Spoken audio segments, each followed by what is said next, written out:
he ends with saying, he's Robin Leach and he does know why. He must say that on the show. I don't get that. I do know why. That's your That's name. all.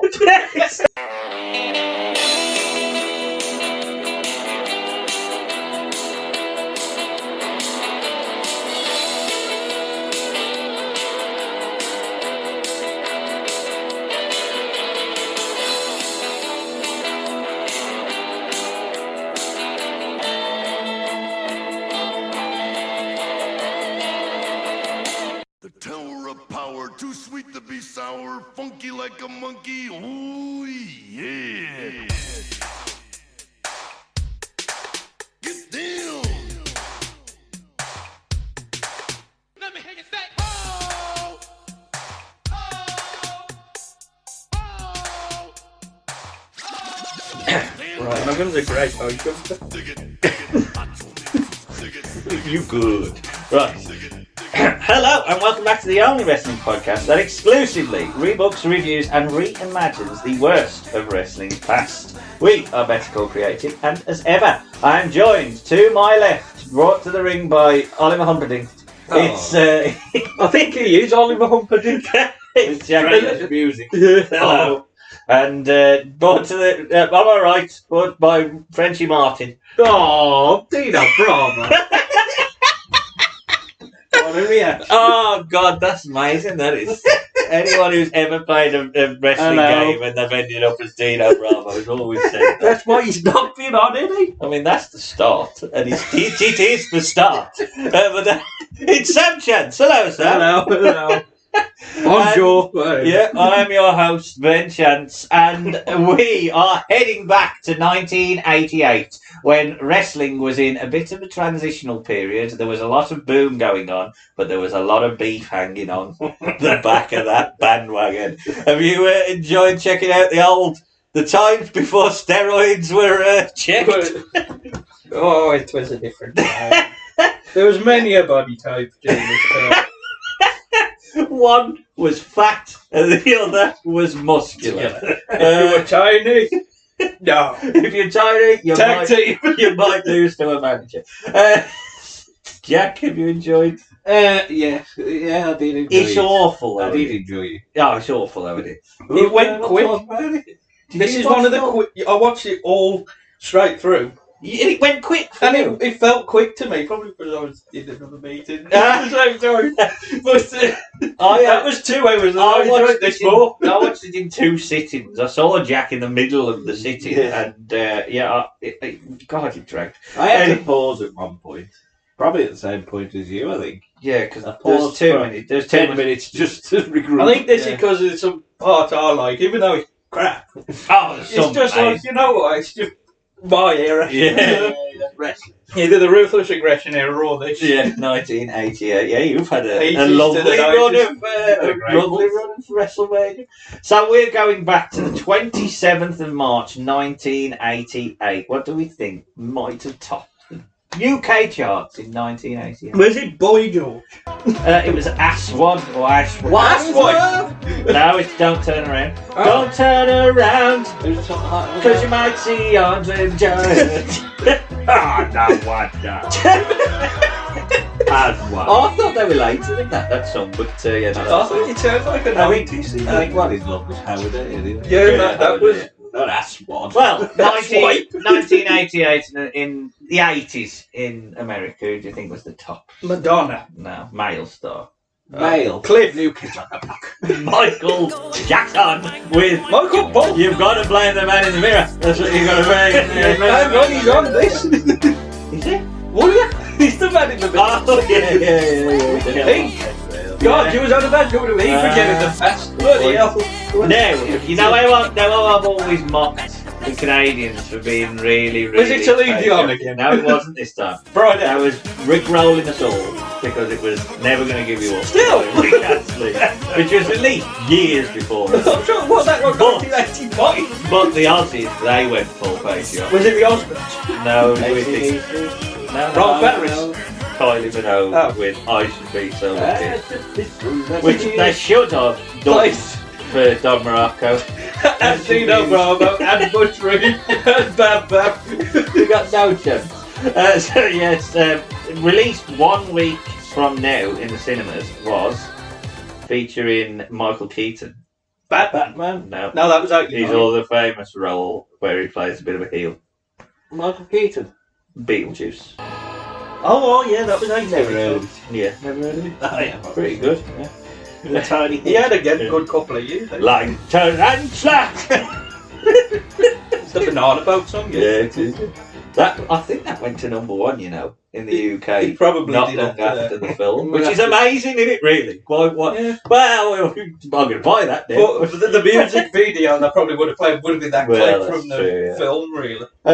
West Bromwich Albion. Well, they beat Huddersfield 3-1. Oh, Not much has changed. Second We always division, beat or- Huddersfield. Yeah, we were in the Second second division. I think we stayed up that year though. Yeah, just. I think Middlesbrough might have gone there, or that might have been a bit early. And Liverpool played Wimbledon.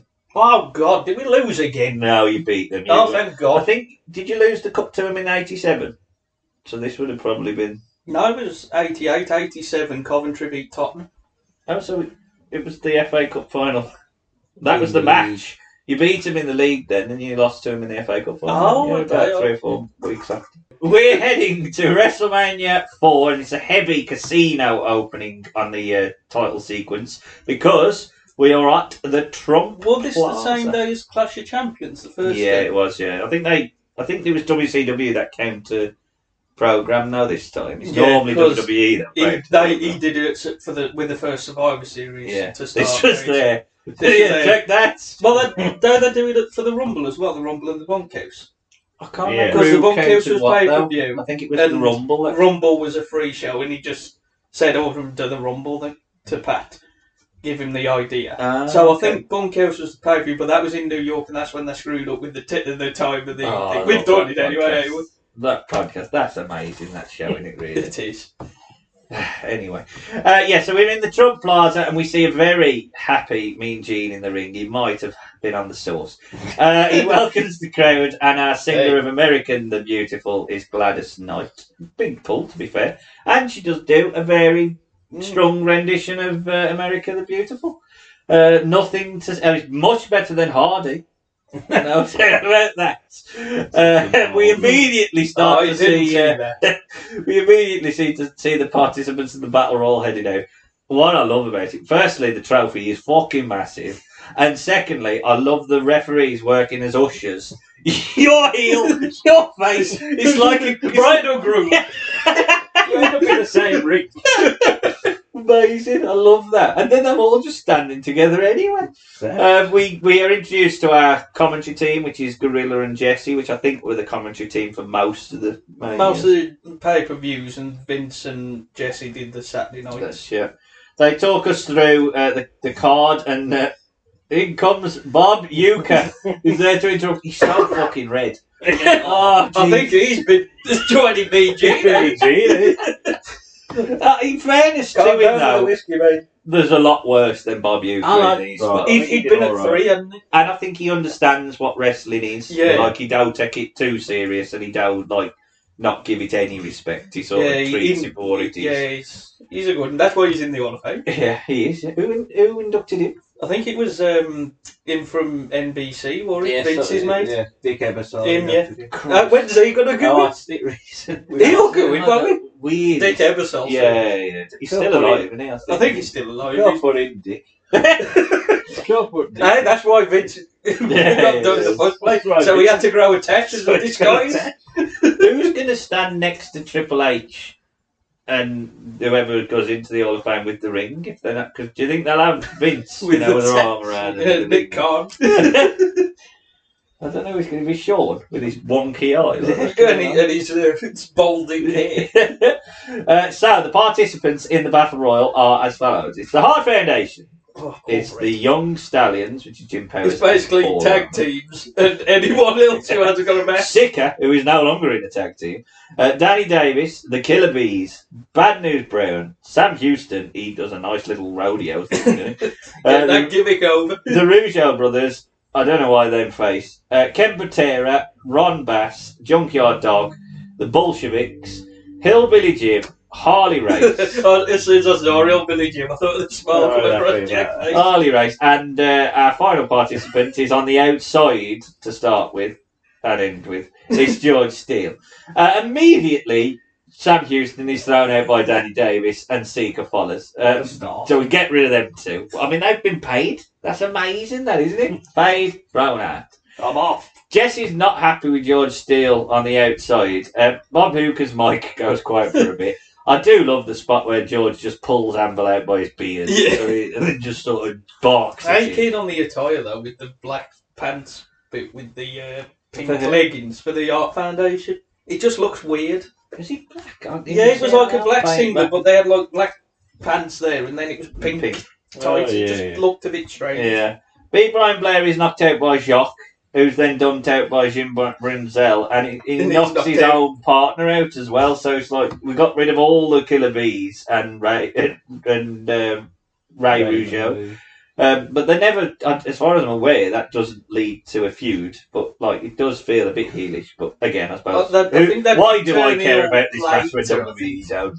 It won't long until they turn heel. I don't think they're just so heelish. I don't understand. We love America. No one's gonna cheer for you. Ron Bass is dumped out as Jesse tells Gorilla that Steele never went in as the ref tried to get him to leave. Yeah, because Gorilla keeps going. He was in. He was in. Yeah, he's in. I think he got dropped out. And Jesse always did this with Gorilla. He just called him out. I think Jesse's brilliant on the mic tonight. He is a proper heel. This is so good. Like, he's so consistent as well with what he says. He is consistent, except for one particular part with him. Okay, we'll get to it. We will get to that. Jack, leave that memories alone. And now he's out. He's out. The Hillbilly's out. Didn't even get a spot. Didn't he do well? Yeah. Danny Davis he's gone from working with little people and Bondit to an inconsequential battle royal. I think he could have got a match on the card, but, you know. He could have been put in the tournament. Yeah, of course. I can see him being a champion. Danny Davis is out, followed by Jim Powers. Can't see him being a champion. Junkyard Dog and Harley Race give a call back to Wrestlemania 3. And they sort of face off. Nikolai, I love this because WrestleReview did a review of this a couple of years back, and he said, and it still makes me chuckle, Nikolai takes his one bump for the year. As he's tossed out. Hey, that's why you can wrestle up until he was like 80 odd. Well, there you go, yeah. I love my boy Nikolai. He's so awkward, isn't he? He's so very awkward. Top, even though he's got big legs, he's very top heavy. And then Ken tries to send Boris out too, but Bad News dumps both of them out. Poor Ken Patera. No, poor Ken Patera. Harley Race takes probably the best bump in the match as he takes his back bump to the outside. Roma has made it to the last four. What the fuck? But it's poor Roma. Poor Roma, JYD, Bret Hart and Bad News Brown. Don't worry, we know who's going out first. Yeah, well, Roma thankfully is out. Bret and Bad News, they immediately have miscommunication when they attack JYD, but they do get their shit together and come up with a plan. JYD tries to hang on, but eventually he's dumped out by Bret and Brown. They're sort of splitting the purse, so Gorilla tells us. But Swerve, Ghetto Blaster, which I think is a good finishing manoeuvre for the time. Yeah.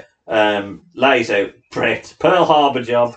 Good old Gorilla. Pushed a bit. Bad News Brown was because I think he feuds with Savage after this. I can see that. He's high. He's always like somebody you can over. The biggest problem with him though is if you've got to be careful where you put him on the card because you don't want to lose. Does he? You know what I mean? Well, Eddie really a cartoon character. He's a bit bland in what he is. He's a bit more real. He's not the big vibrant. Yeah, but he had that big possum. That was later on. But I think, with Bad News Brad, you take him out of this era and put him later on. I think he'd have I'd agree with that as well, yeah. Like maybe like 96, 97. But he looks like a miserable bastard, doesn't he? Without a doubt. But yeah, is he dead? Yeah, he died in 2000. It's because he was so miserable. Brett takes his miserable news, Brown.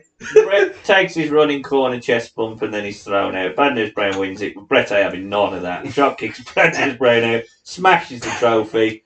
Is this part of a turn? I don't know because I think they're testing the water with Brett as a singles because he does have a lot of singles matches in the next year.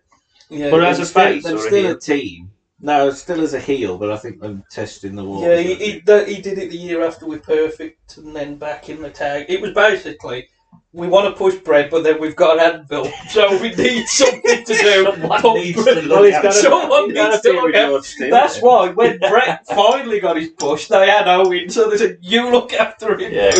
And the trophy is Andre's trophy.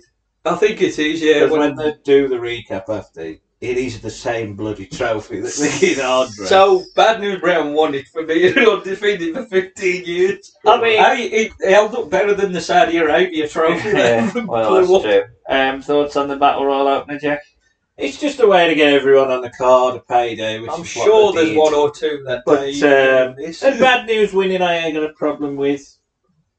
I don't really get the Brett thing when he don't turn him face here. You might as well have had like a junkyard dog. Junkyard dog. I just don't know whether it's an opener. Like, I mean, I don't, because there ain't. It's just a random trophy, and you might as well have opened with a tournament. And start with one of the matches. The because next match there ain't a lot of probably. young. I know there's young people in there, but a lot of them are old and fat. well, it's hard for unless you Nikolai. establish straight away who the crowd has to be the one that they're cheering for, i.e. Brett, Yeah.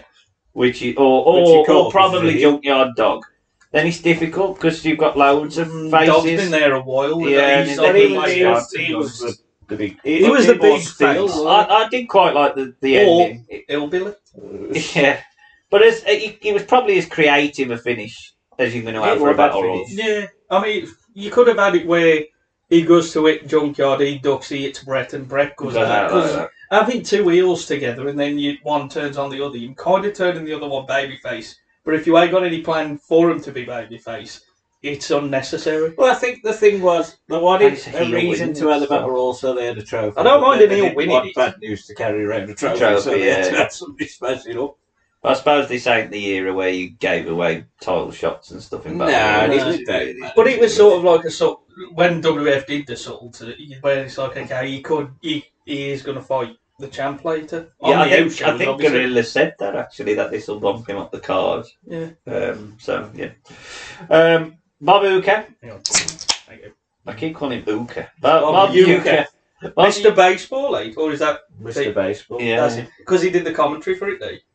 Well, yeah, I think so. Yeah. Well, he don't do the commentary here because he bails. He's going to go and find Vanna Rottwhite because he's a creepy old man. That's why he hung about with G. Are we ready? Finn hypes up the crowd for the first match of our tournament. He runs us through the rules. And then lifestyles of the rich and the famous. It's Robin Lee. Oh, God. It's to read a proclamation. Particularly the last line he said. Well, I love this proclamation.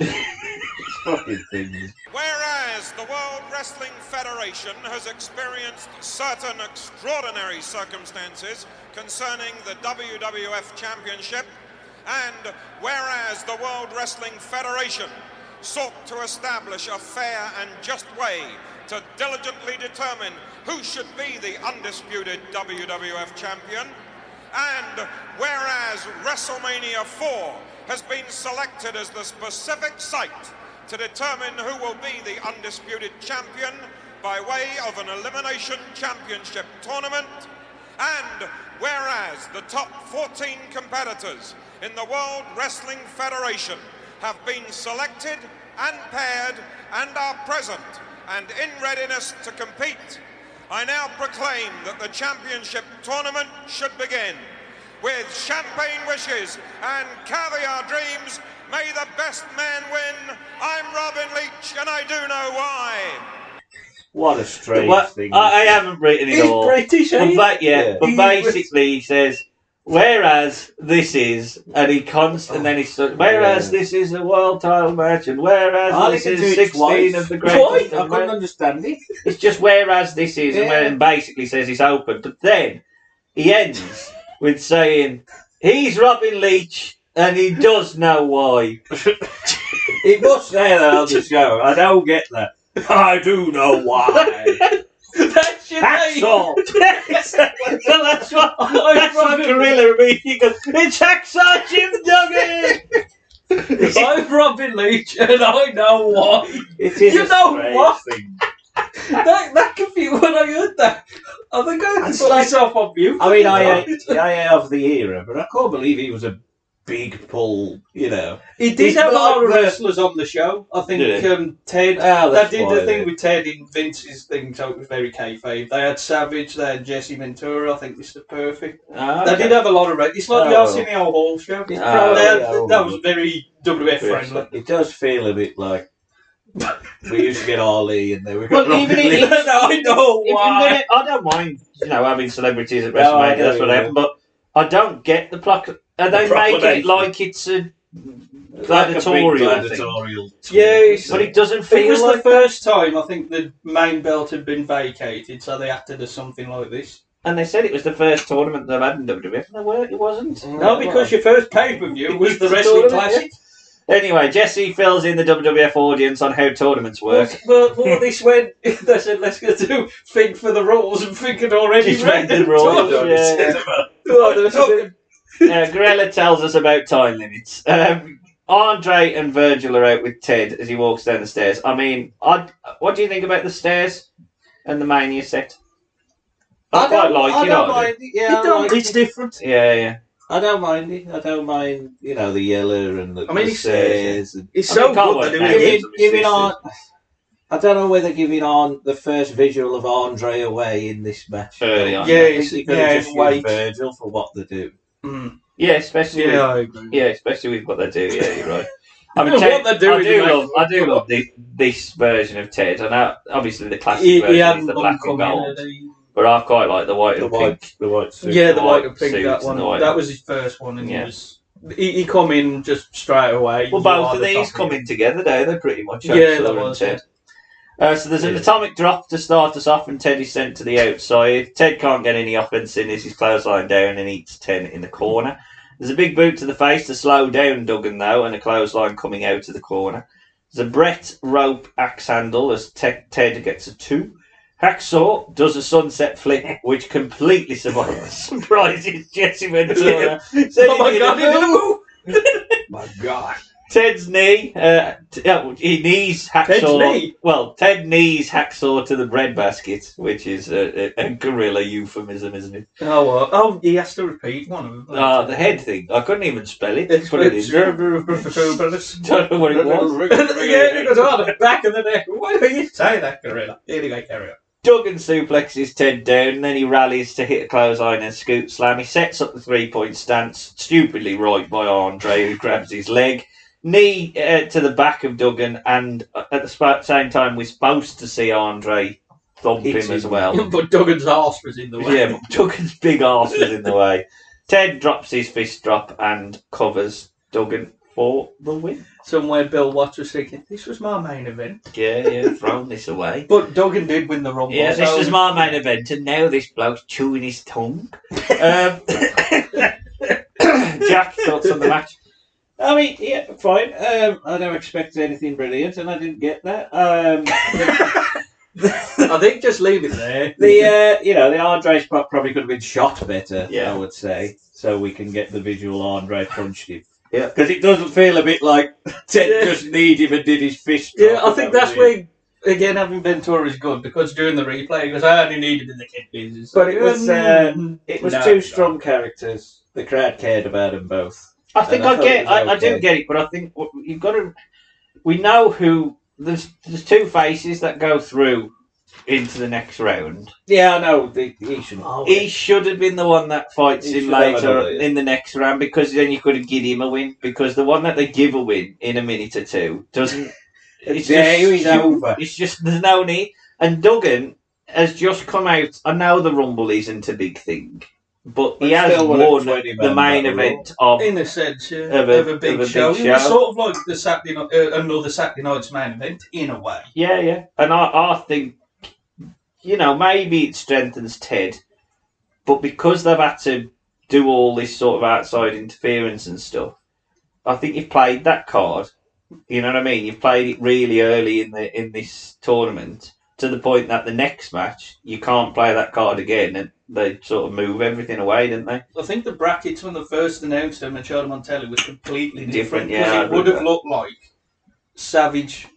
The plan was obviously for Ted to win. Ted was going to win it, and I think he was going to beat Hogan in the semi. I think the way it looked, or something like that. You could have beat Hogan in the final by count out. That was the idea. Oh, it was obviously going to be Hogan who goes through one side and Ted goes through the other, and he wins the Mania. Finishes with a heel winning by count out. And then Hogan poses. Get.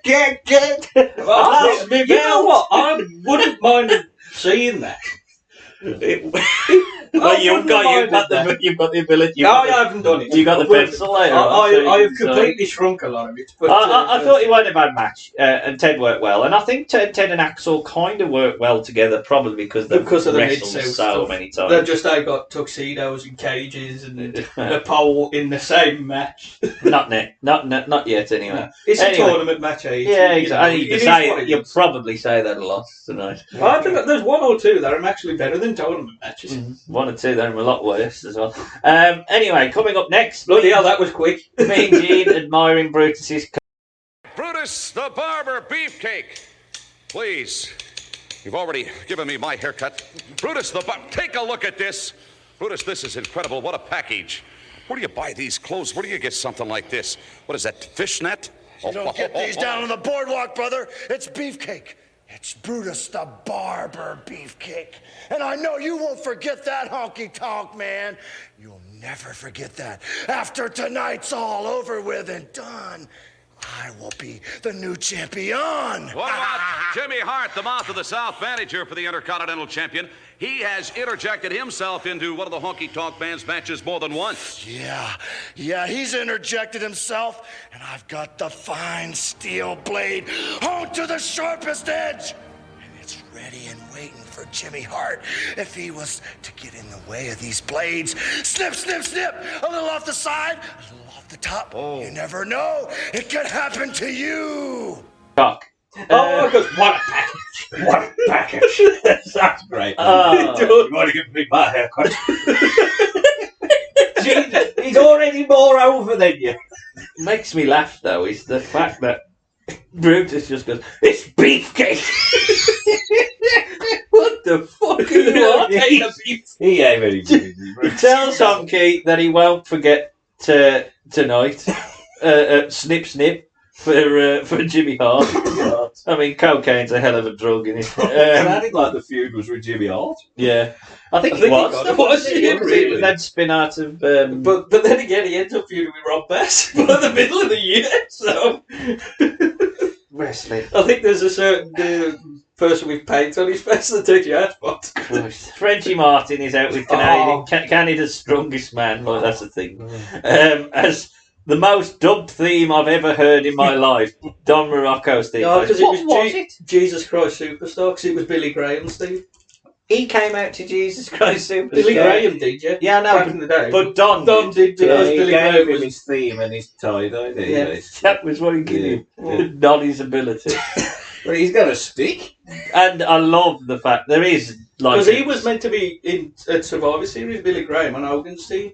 But when they did the injury thing, basically he was knackered and old. Yeah. They replaced him with Don Morocco. So I think it was sort of a way of... Yeah, replace him. Yeah. And because so does that what mean Honky said is in the baby blue, so that means he's going to get fired. Yeah. Which is a lot of bollocks. I wonder if there was a plan initially, way back in, for this to be Billy Graham.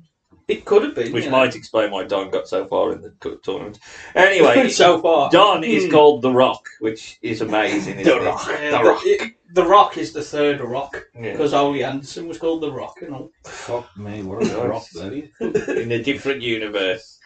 Ole Anderson, the biggest movie star in the world. In San Andreas, he picked up a building. Gorilla puts over the shape of Don, which is brilliant. Dino Bravo in green is a new one on me as well. I'm not sure about that. They like. No, I don't couldn't he just have Canadian red? You know what I mean? I know he's like blue normally, but if Don's wearing blue, he's wearing Canadian red. Like, green. Green's weird. He had black as well, I think, at one point. which just had Bravo when he lost. Bravo. Bravo. What was it? The channel. No, I think he just wanted people to cheer his arse. Well, Bravo! look at people's butts. Look at those buttocks. Good old Taz. Don power slams Dino out the corner and hits a weird Vader Bomb style elbow, which he mistimed. What's that right up? Hip toss, back drops. Dino recovers. It's his own elbow drops and a gut wrench. Dino misses a knee charge and Don works the leg of Dino. Big forearm shots. Gorilla calling Don the Rock. Still quite It's weird. very jarring when you think about it. Superstar warns The Frenchie Rock Martin on the outside as Don works the toe hold, but he's kicked into... Don't give this away. He's kicked into the hangman spot. The into hangman the rope. I don't know whether he meant to do it there. Well, if he did... The media just get out. Yeah, but I thought it was a big weird spot. Dino, it's a massive pile driver as well, which you shouldn't give away. Covers doesn't go for the cover straight away. This allows Don to kick out at 2. Dino can't hit a second. We get a double clothesline spot, a running forearm by The Rock, but the second time he attempts it, Dino drags the ref in the way. Dino hits his side suplex to give him a visual win, but the referee just taps Bravo on the shoulder and says, "You DQ'd, mate." And Dino is out of the contest. Heel, second round. Come on, you know. Dino couldn't have been long before. He must have recently debuted. He weren't at Mania 3, was he? No. He So hadn't long he's time. sort of been in for He about did the bench press thing at the Rumble. Yeah, because that's when Jesse helped him. Yeah, because he mentions it though. Yeah. Only having so much weight of his fingers on. I can't help but feel Dino Bravo, even with a year in, you know, what the fuck is he doing? He's in these just tournaments? another big muscle man. That's But he all just does not stand out, does he, on this roster? He's just, the only thing he ever did was really just run around Earthquake. He just That looks was like a really jacked up Barney from Flintstone. He does. He needs his Fred. That's what he needs. Where's my friend? Sam, thoughts on this one? I watched this when I was having a crap. Honestly, that was what happened. He took the telly in. Not me telly, it was on my phone. So I watched it. Well, I don't want to pause it. I thought I want to get this out of the way. The bell movement and this match. At least it was short. And Your bell movement of the match. Knowing this tournament, this was the match that I was dreading. Was it? Yeah. Oh, there's another 2. No, I think every other one ain't too bad. Well, there's one that ain't bad. Yeah. But out of the tournament, this was the one that I just thought, let's just get this out of the way. It was meaty and clunky, and I don't think there was too many repeated spots, which in a 4-minute match is mad. It wasn't offensive because they sort of got in and got out, but it was pretty bad. Yeah. Jack. Yeah, I hated it. It was bad. They worked together great. Don Morocco did like 2 things and he fucked up one. That fucking Vader Bomb thing, I don't know what he's trying to do. We keep seeing Don and he's just crappy. Like every time we see him. Yeah, but then again, we don't see him early on in the 80s when he probably could. So we saw him right at the end of the 80s and God in the 90s. ECW and UWF Don Morocco is the same. It's not Don Morocco with his meatball sandwich. The Hangman spot is shite. Well, not shite. I it's didn't just, mind it. no, it's just don't give it away. I can't remember that. No, you should never give it Wasn't away. he then- wiping at that point? Yeah, Dino Bravo. The ref bump finish is just because he ain't going to take the pin, is he? So it's just a big point. That's the problem with a I lot of hated these back then. I They really want to hated lose. That's Or the lose biggest. on Well, telly. speaking of someone who don't lose, we go backstage to Bob Uecker, and this is the skit, isn't it? So what happens every time now? We go to Bob Uecker. He goes, "I'm looking for Vanna White," and says something, "Jesse, you twat," and then then a manager and a heel will come in, and he'll go. I love that you knew it was punk because the guitar sort of speaks in and comes back. But Honky and Jimmy walk in. They don't say anything of note, really, and Bob basically warns them that they might get an haircut later. Oh, no, he said, and you're not invited to my house. Did he say that? He says that to the Islanders, weirdly. Yeah. I don't know why why had he invited them in the first place. But I didn't want to go. In the ring waits Greg Valentine. Yes. Which does seem confusing because he's with Jimmy Hart. I know. Yeah. I thought So, they I don't want to say placed with them. that they've misplaced that skit, but have a think. Ricky Steamboat. It's Jimmy Hart, he probably ran. Yeah, he probably could, actually. I'm sick of Jimmy Hart. Anyway. Ricky Steamboat is out with his little son, who I think is actually a wrestler. He was. Richie He was Steamboat, in yeah, he NXT, but then he get injured, and that's why he. I think he's retired now. Yeah. He's an actor. She's mad in it, Is really. it back injury or is he has? And remember when Ricky Steamboat was having the match of the year? The year before. Poor I think Ricky, that's why mate. they was doing the whole thing with this match, because obviously the winner could have fought Savage or Reed after this. So they were thinking, we could do this. Yeah. Swerve, bro. Yep, they didn't. Work race has increased, though, as Steamboat's into it, arm drags on Greg. Gorilla calls him the excellence of execution. He called Bob Orton that at Wrestlemania 3. He loves that gimmick, though. Gorilla. I tell you what, Gorilla loves to tell you and all. It takes Greg Valentine 15 minutes to walk. He really had a go at Greg for some reason. All the time, whenever Greg's in the match. Even in the Rumble love 91, when he lasted like 40 odd minutes. Steamboat hits a Why nice. are you shitting on Greg? Steamboat hits a nice leg drop. He skins the cat, but he's very slow on a bounce off, a roll up attempt. Hammered chops and elbows down Steamboat with stiff chops. There's a nice sort of alley-oop out the corner as Greg falls on Steamboat's neck with a big forearm. He's rammed head first into the turnbuckle pad, though. Inverted atomic drop, and Greg clotheslines down Steamboat. Greg has to practice his chops as we see our first shot of future President Donald Trump. Oh, Greg. I wonder what happened to him. Steamboat Cancelled. Steamboat chops, but Greg drops on two and gets drops him on and gets a 2. Figure 4 is teased but reversed. There's a massive chop battle, forearms. Greg does a staggering drop. I like Greg because he's gone. I like Flair, but I'm going to do it slightly different. I ain't gonna walk. I'm just going to stagger and drop. Big shoulder breaker by Greg, and once again the figure 4 is blocked. Flying elbow by Ricky, goes up high. Top rope chop gets a 2. Face plant on Greg as Ricky gets angry at Earl, and now our finish sees Greg roll through a flying crossbody from the top, and he hooks up Ricky Steamboat for the win. Greg boy. Yeah. Defend that. Defend it. I ain't gonna defend it. It was good. Yeah, it was quite. It was good. How dare you? I ain't gonna defend anything. It was great. Don't give that match of the night. Well, there ain't much else. Greg's very good. I love Greg. I've realised in this podcast, I love Greg Valentine. He is because good. of the battle royal. He is good. Yeah, but he's good here. They work well together. They mesh well together. Go. They give him enough time to where Greg could warm up. So 9 minutes. he could get his stuff in. It did still Nice feel finish. rushed for Greg. Yeah, probably. Nice finish. Sort of gives Steamboat an out. You know, it's tough for Steamboat that he's now become this where he's just losing to Greg. He's so good, though, and I think he got but he towards can. the end of the year. He's one of those, though. He can get over that. He's horrible to lose, but you know that he's so good that he could. Like, he ain't ever going to be the top babyface here. No, he's not a heel. He can't ever be a heel. No. So where's his spot? Because he ain't Savage, and he ain't Hogan, and he ain't Warrior, And next week he can fight.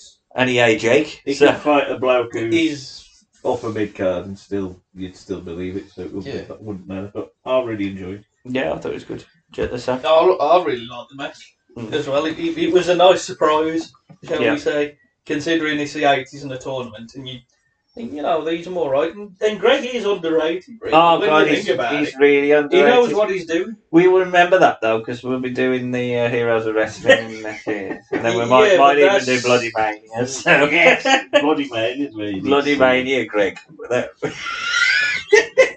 Oh, poor Greg. He doesn't deserve to be abused the way that he was by bloody arsehole clown. Anyway, moving on. The Bulldogs, Matilda and Coco are in the back with Gene. Dynamite, he has no charisma, does he? No. You got that dog back, Joe, you think, Joe Bulldog? I'm on drugs, He hands it over to Davy Boy.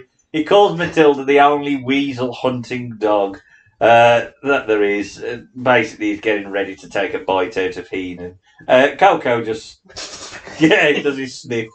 He does sort of. He is probably the most charismatic. Oh, he Without fucking doubt. He's the most charismatic. I just could not tell a word he said. He was very loud. Yeah, though. he does shout. The next most charismatic is G.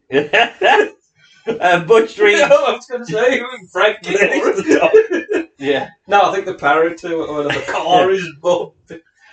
Butch Reed has a dub theme as well. I don't know what his theme was. I think it was Slick's theme. They've not Yeah, got they that on don't the think network. so. George Selbro. Have they not got that? The right Oh, it's side? on the network and everything. Yeah. They're just like It's with problematic. like in the last one with Backlash where they dubbed Booker's theme there. They on Backlash. Did Yeah, they? but it's on the DVD as well. Oh, there you I go. don't know why. But It's on the DVD because I know, I think that's on what Judgment Day he has like this weird theme. It's like Kane randomly goes from Slow Chemical to his old theme, and then a couple of pay-per-views later he's back to Slow Chemical. I don't know. That's weird. But anyway, he's with Slick. Macho Man gets a huge pop, first big pop of the night, really, and has a blue robe and pastel blue tights. Purple tights, sorry. And he does change his robe. And his Yeah. attire. I don't think he changes his he trunks. changes his pants sometimes. He wears the orange. But I think wears he, the I think he flits between. He does purple, orange, purple, orange. Oh, does he? I think so. He definitely changes his robe every night. He though, changes every his robe, match, so- though. and Elizabeth changes her changed dress her because I dress. think that was something that was. It's just genius, though, Awesome, isn't yeah. it? It just makes him stand out. One thing I was thinking though, when I was thinking about his attires, I He think should have dyed his hair between every He match. should have had the cowboy hat and then. But he always had yellow boots when he had his pants. He never changed his boots. No, maybe it When I was. was thinking about Maybe it, that's I to can't do with the remember. mega powers, then. Maybe be Possibly, but I was committed thinking to the even old. before, like at WrestleMania 3. Yeah, he definitely had yellow. I think he had yellow and the knee pads was usually yellow, but it was his trunks that changed. Maybe he had odd-shaped feet. Natural. Flavor, The natural Butch Reed. Natural! Corners Savage and drops the fist. Macho blocks a face plant of his own, but he's suplexed down by Reed. Reed gets two and lays in shots. He controls the ring and poses as he lays in an elbow. There's a Brett rope fist drop now by Butch Reed. Butch ducks the head though and gets a boot to the face. Macho is slowed though on a diving clothesline. Reed waits and takes the Flair corner back body drop. Savage goes up high, hits the elbow, first pop of the night, over and done with in space of 3 or 4 minutes. Yeah. Mainly of Butch Reed dominance though. Sam, thoughts on that? It was a decent match. At least it was a bit quicker paced. Yeah, it was The last two matches have been a lot better than the first two, if I'm honest. I think Although Ted was alright, it was just nice. the problem I've got with this tournament though, and the idea of doing a tournament is Butch Reed. I don't think he's been in the company for more than a year. I don't think he was at Mania 3. He fought Coke. Yeah, but at that point, everyone fought Coco in the first. Come feud. in, you fight Coke. Yeah, so he's obviously only been around about a year. He was the one that I can't help retired but feel Big Ray. Butch Reed looks like he could work.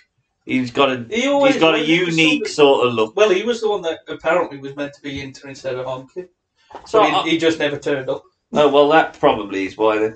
But I just think you feed him to Macho Man, then where can Butch Reed go after this? But it was fine before it was. Yeah. I think he was. I was going to say, I Under think a he was mask. gone for We were on. by the end of the year, Warwick. Yeah, Without he the company. definitely wore at Mania 5. Jack. Yeah, fine.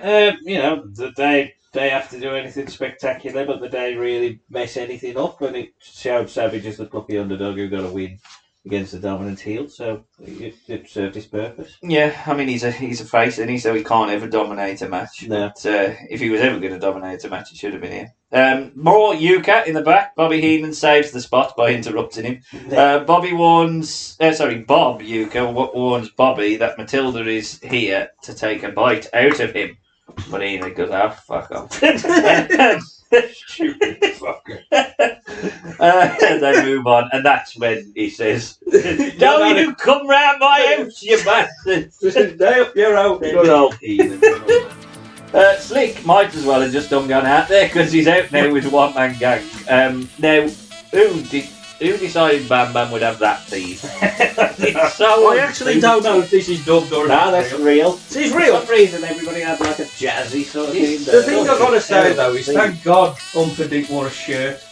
Because we saw him where he did have a shirt over underneath his. I don't know how you look at them two and think, well, them are baby faces. I mean, they're the weirdest looking baby faces. They don't look Did we see him at Capital Combat when it was Bam Bam and some of the Cactus and Humperdinck. No, it was Bam Bam, Cactus and Sullivan v Norman the Lunatic and the Road Warriors. Was he in the match though, Humperdinck? I'm sure he was managing one of them. Or I know he managed the Freebirds around. I just don't get the pairing either. I don't get Humperdinck anyway. I haven't seen enough of He's a Humperdinck, face manager. I think he was the only one. I just don't think Batman needs. He has got good facials though as he comes out. Do you think it's basically we haven't got Lou Albano, we need another Lou I think Albano? you're probably right. I think you're probably right with that. Lou Albano's drunk. Let's get someone who probably is a bit more sober. I'd have still had Lou. Drunk or off. So Gang jumps Bammer to start us off. He's sent into the corner and splashed by one man Gang. Bam Bam avoids a second, takes down Gang, and then he does a cartwheel and a pin. He always did that. But why? To show that he's a fat man. He always did the cartwheel. I hate that cartwheel. Big crossbody for the 2, headbutt and a clothesline and a jumping headbutt. Slick drops the top rope. The ref, He's a nasty fall though when he goes out. He does that. Ignores it. That ref and all. Oh, he just loves the shout. He's on this. I know. Don't Gorilla ask who the ref is. Or well, I don't know who he is, but what he said about the ref being a few matches there. Keep away. Bam Bam's on the outside for a second as one man Gang keeps him on the apron, and by the time he makes it in, the referee screamed 10. And Bam Bam apparently has been counted out. I don't think it was 10 seconds. No, I think it was probably 4. Bam Bam is counted out. One man Gang moved forward. I mean, we know what happens with Gang in a minute as well when in this next match.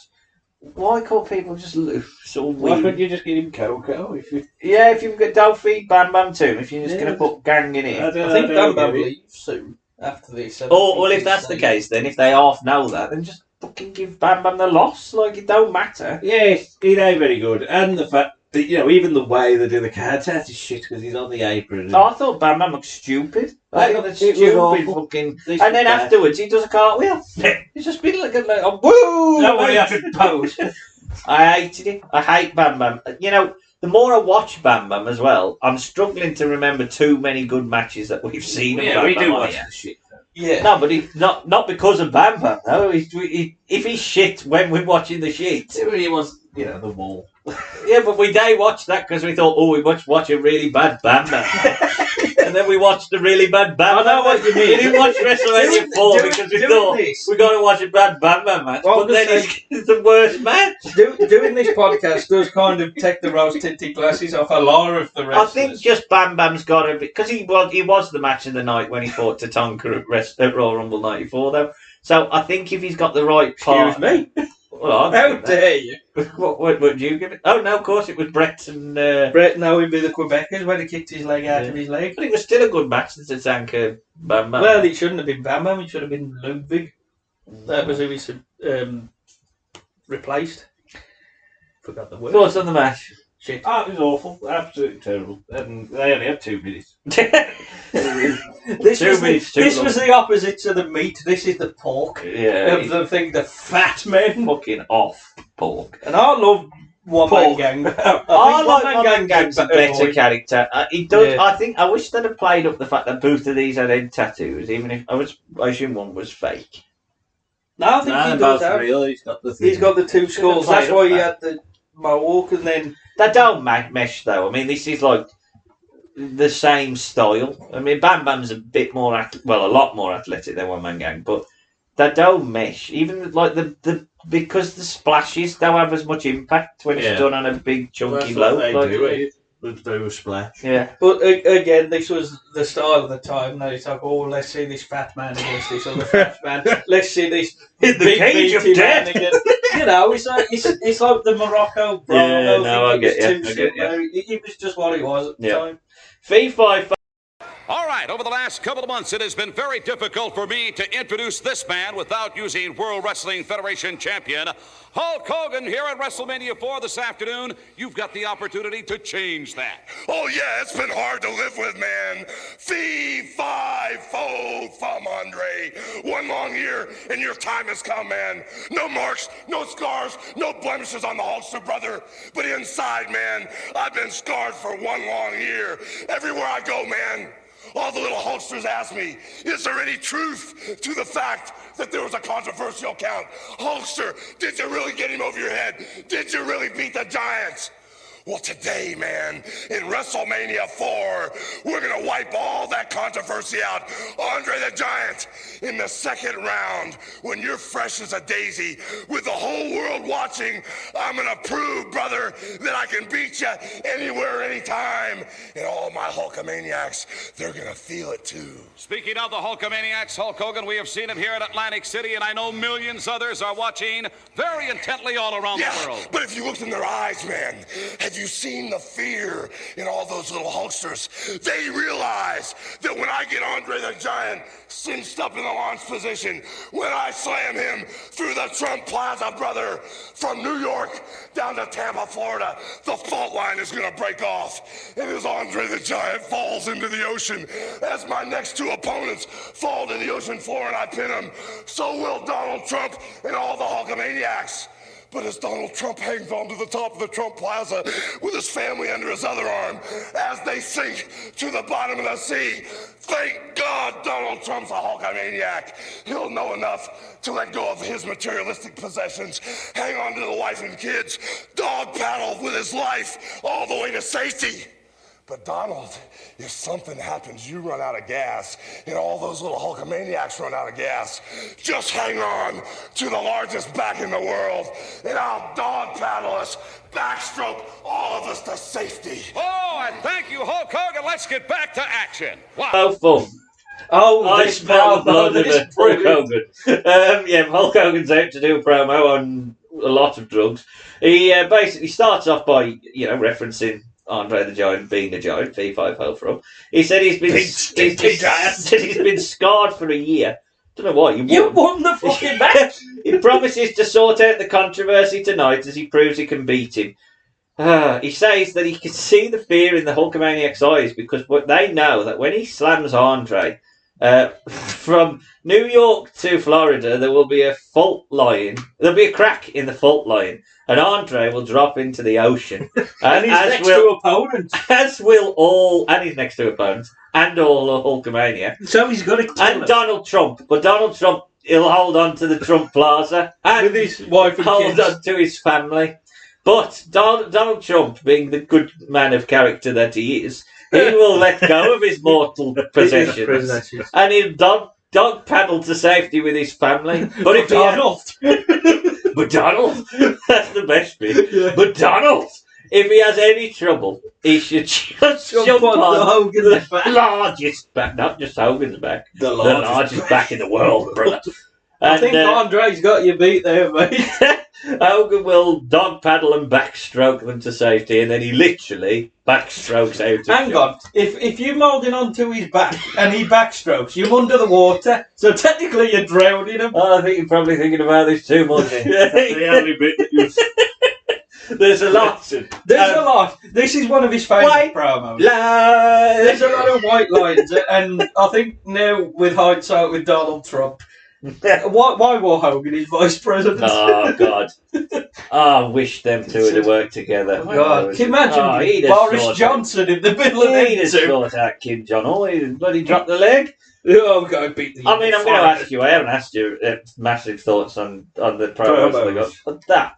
Hey, I mean, it's both genius and fucking mad. It's a Hogan promo in the 80s. I mean, you couldn't show that to a person who was considering being a wrestling fan because they'd look at that and think, what the fuck is this? But if you understand wrestling, you'll know that probably got a lot of people going, I'm excited for this. What does it mean? I don't know, Brian Hackett. Oh, speaking of dub thieves, Ric Flair, he's not here. Rick Rude's dub thief. It's because heard a tiny little bit of his proper theme, and then it dubbed it.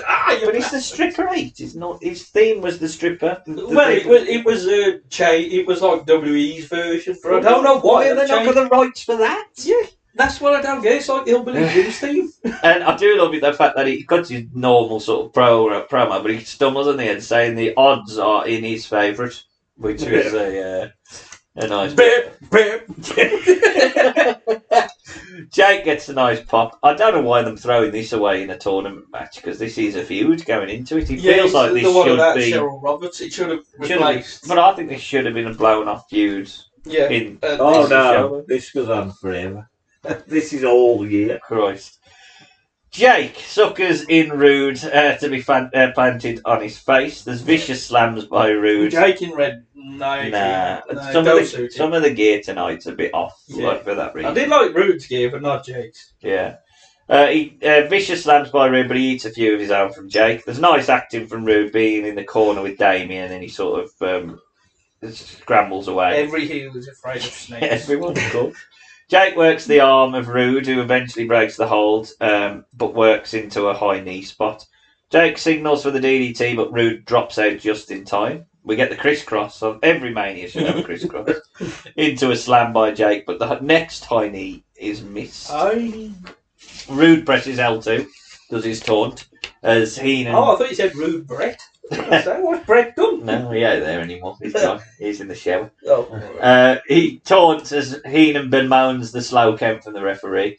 Now we start this chinlock spot. Now I appreciate that it's a different time and they work a hold, but they work a hold. And they work a hold. We've got 15 fucking minutes. And they work a hold to the point where the crowd, and this is a 1988 crowd, start literally calling it boring. Jake is lifted and dropped chest first. He goes up high and lands a leaping fist drop. He being Rude. The commentary tell Rude off. Yeah, Rude. Commentary team tell Rude off for doing his cocky pinfall. Even Jesse, I like that. Yeah, you shouldn't do that. Yeah, but we're back to the chinlock. He calls it like a sport, don't we? Yeah, he does, in a way. Yeah, I like Jesse and Gorilla. I think they're a good pair. Back suplex, but Rude hangs on. Jake has been completely worn down. The boring chants become more prevalent now. Jake stays in it, rallying the crowd. It breaks the hold with a jawbreaker. Hits his rights and lefts. Big back body drop. The crowd want the DDT. They get a short arm clothesline. Rude then blocks the DDT again, but he's drops stomach first onto Jake's knee. Big suplex by Rude as the commentary team talk up the 15-minute time limit. And Rude trips Jake in the corner, gets his feet on the rope. As he gets to 2, the bell sounds, so we'll never know whether he was going to win or not. Sam, thoughts on the match? They say a tournament match. I get it, because you want to have your biggest ones in the tournament, so you're naturally going to put these two together. And you've got to get rid of a few people without having anybody go through. So I get it, this is the match that you're going to do the 15-minute run with, but at the same time, it shouldn't have been the tournament. It should have just been, there's a match, you want to blow it off. Yeah. I don't think these... I mean, you could argue neither of them was weakened because they didn't lose. Much the same as Andre and Hogan. So you could carry it on to SummerSlam, which they didn't, for some reason. Well, this is my point. That's definitely a feud that we see a match in a minute that isn't in the tournament. That probably isn't as strong of a feud. It could have just been a feud match of itself. And to be honest, I haven't seen it all, but it feels like we've got to the point now where the crowd really wants the blow-off of the feud, which is Jake winning, or at the very least, Rude maybe winning, but Jake getting his heat back with the snake. And throwing him in a tournament with, you've just got to do a way to give one man gang a breather. It just seems a bit of a throwaway for this. A bit of a throwaway, but then when you look at the next match, which is another feud which isn't in the tournament, if you're going to look at one of these two matches and say one of these is going to go 15 minutes, you won't want that. You won't want the other one. I don't want it to go 4 minutes. So is that what it went? I think it was because that seemed like it went down. That dipped a little bit. But anyway, Jack. Yeah, it was brilliant. It was a bit slow, which you expected because it's 15 minutes. But they don't do anything too bad. I really like the finish of Rude being the one not getting the pin with a Do you remember bell. we watched the match with the tag match that went to the time limit draw? I can't remember what show it was on Dustin now. and Steve, Dr. Death versus. It was Halloween Goldie Havoc, I and think, that was- 92. No, Halloween Havoc 92, and they went to the point where the champs nearly got the win on the time limit. Yeah, They're champs anyway. Yeah, this It should be the challenge. It's scrambling to go, oh shit, we've got this. It should always be the face scrambling Yeah. to try and get the win. Yeah, because it looked like Rude had it beat. I know we know that he was cheating, and we never know whether he would have got counted. But But it was that. Yeah. I hated that. and actually, if you watch most of the match, Jake got a tiny bit of offense at the end. Rude. So you would Control say that Rude come out of this as the Oh, top he man looks and one of stronger the than few. Jake, yeah, with that. Van White from the Wheel of Fortune has found a creepy old man. It's not Bob Uecker, it's Mean Gene Oakland. At the board. Yeah, at the board. I do love a board. If you're going to have a tournament, you should have to have a physical board. Giant board. You move them bloody names. That's the thing. They're doing a 3D show. Wait, he won. Yeah. No, he ain't. But Van White picks Hulk to win the tournament. He's a nice man. Oh, to win his next match, yeah. You just shit on Ted though. No, don't like Ted. Don't like Ted, but he bought it. Yeah. then I picked Savage to beat Greg because of Miss Elizabeth, which pretty much sums up Savage. And it's harmless. In fairness to Van White, we've seen a lot worse women as well. She sort of gets in. It was fine. Hercules waits for Warrior, who is out. He does get a massive pop, no doubt. That God, him running down them stairs. Can you imagine if he tripped? He did well not to fall over. It looks like Pocahontas. I don't get the fucking headband. I think this is because obviously you look at his boots. He's still just. Hello. He's still sort of Dingo Warrior attire kind of thing. He ain't like got his full paint thing. He's like only 2 colours, and he's getting there. You can see what's getting the reaction from the crowd, though, can't you? Because obviously the colours and the razzmatazz of Warrior's gotten over. The colours and Macho Man's obviously good in ring worker as well, but the razzmatazz of Macho Man's are getting over. Hulk Hogan, he's all colour and he's over. You can see that we're moving away from you get over by your physical look. Yeah. It's now all the extensions that goes with it. And if you can't keep up, then you are Ken Patera, aren't you? Really? He should have gone 5 years before. Yeah. So Herc can't shift Warrior to start. Warrior backs him up, chops Herc. Herc finally drops Warrior with 3 clotheslines. Warrior gives him one of his own. I've put the very obvious note that Warrior is very, very green here. Herc chops him down. Herc's the wrong one. Christ. Wait for 1 year for Rude. Well, that spot when he dumps him over the ropes and he sort of tries to skin the cat and just goes, fuck yeah. The spill outside. Herc takes 10 punches in the corner, but he does it in atomic drop. Warrior, atomic drops Warrior out the corner. The full Nelson is locked in, but it's not fully locked because he hasn't got his fingers locked. Warrior kicks away in the corner, and we go into the double pinfall spot, the bloody Beware a Dog spot. And Warrior lifts his arm on the 3 count, so Hercules is counted out. I don't like that spot. I can't believe I did that spot to It's Warrior. a very comical arm lift. Wow! It's the thing is, this is particularly for this meaty match. This is your man who runs through everyone, and it feels like he stole a win off Hercules Hernandez. Like Jack booked this. I can't believe I heard. You've got to keep Hercules was legitimate enough to be in the tournament and just lose to Savage or whoever you want to. You know what I mean? He don't need to be lumbered with him. I think he's done a better job than Dino Bravo. If you weren't going to shove him with Warrior, and there was a storyline going into it, surely Warrior's got to just batter him and win. Well, they did the breaking the chain spot. They should have done that on this. Yeah, instead of like on a random prime time or whatever it was. I mean, it's awful. I can't defend that. Okay. The match is crap and the booking is crap. It's the worst by a mile. It might be worth just putting them both in the Battle Royal. And then having Warrior win. At least you just keep that going. Jack, defend it. It's your boy. It's the second best match behind Greg.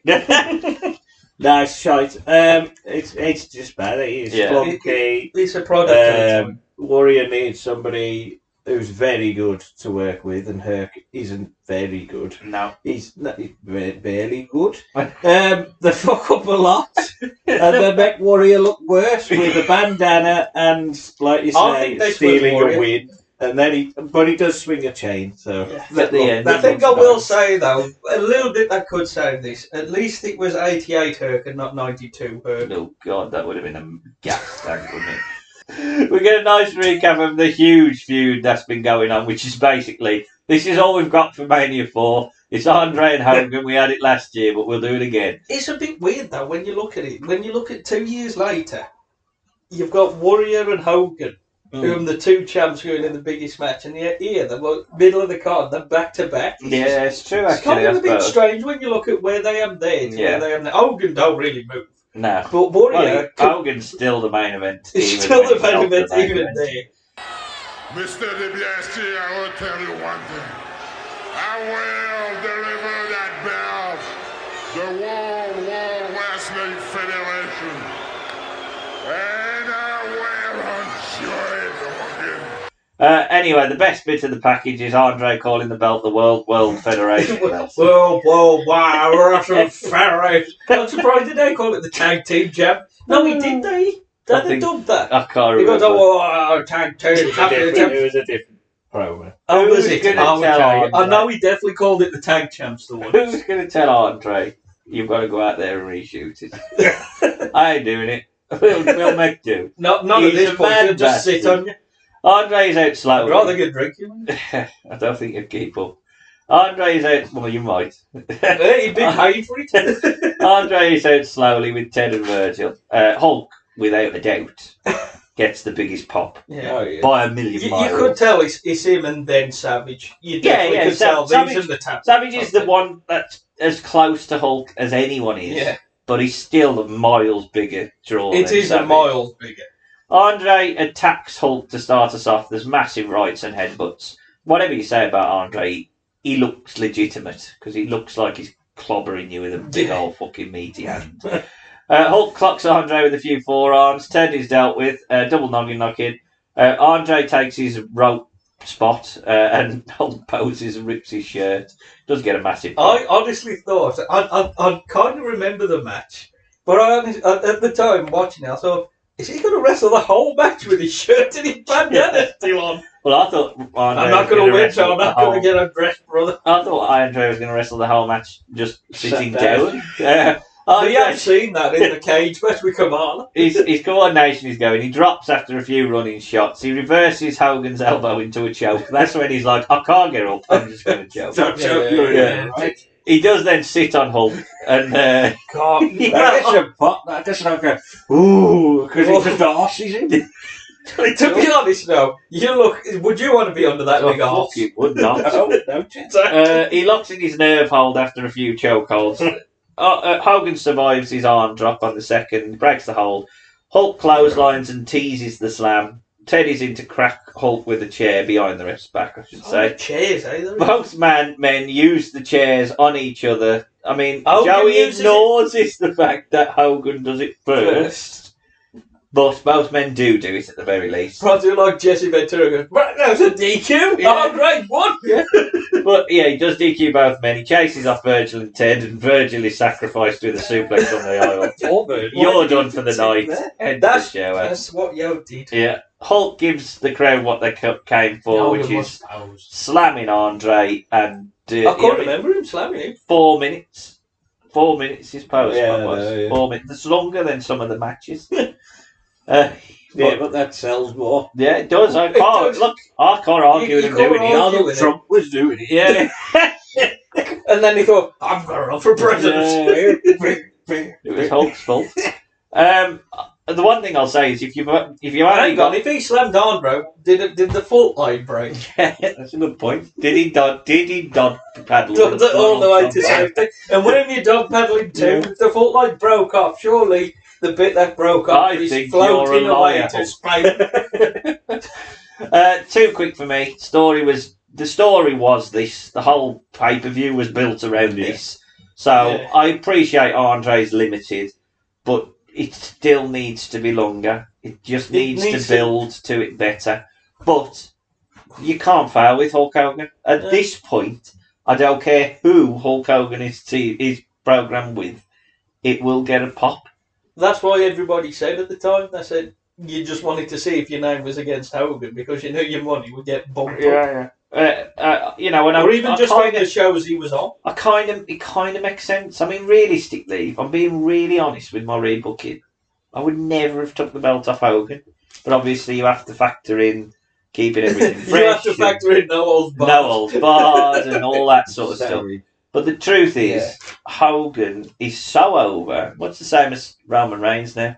He's so over that you get to the point where you just think, why would you ever take the belt off him? Because that's what wrestling was. It's like Bruno. Why did they not take it off him? Because he was so over. So over, there was no one else. It's just how it is. You're going to give it Fritz. What's your thoughts, Jack? We won't go for it. I liked the match. You know, it was. I did enjoy it. You know, it's two absolutely brilliant characters. It was I ain't boring about, you know, arse bumps and chokes on the floor. I know it looks a bit shit, but we've seen a lot worse. The crowd was hot. That's what they wanted to see. They wanted to see Andre lie down and choke Hogan. Yeah, and that's what they got. The finish is a bit fucked, but how do you get both of them out? Yeah.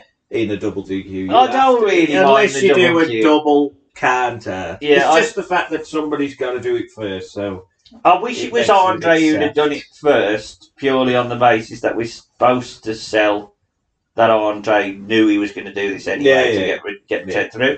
So I wish he'd have sort of done that to compel Hogan to do it, which therefore would have led to the DQ. That's the smallest of small criticism. I don't think it really matters. No.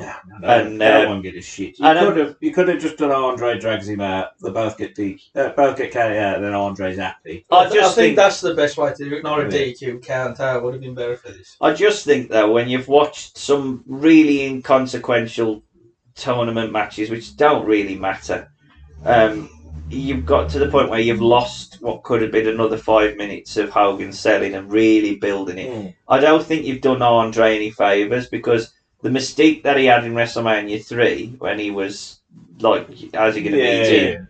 I know you've had a year, but like he's just beat him in the last show for the belt, and he's come here, and to all extents and purposes, Hogan never looked massively in danger, and he looked like he's now not at Hogan's level. Yeah, and they've done that.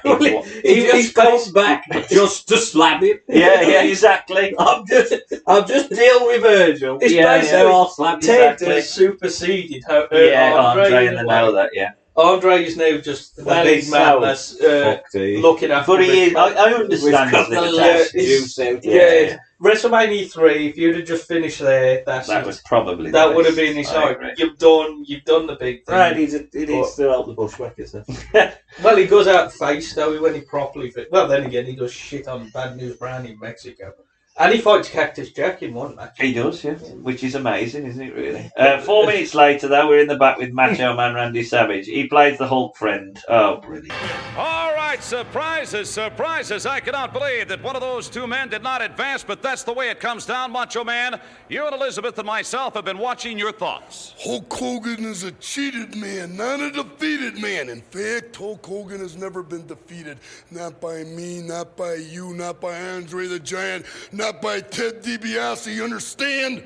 Right there, yeah. All right, now there is more to come. You have advanced, quite obviously, Macho Man Randy Savage. Speculate, if you will, for us on your chances. Greg the Hammer Valentine up in round 2. Well, I've had the blessings of the Mania all along, and I'm figuring and thinking that nothing's gonna stop the Macho Man Randy Savage now.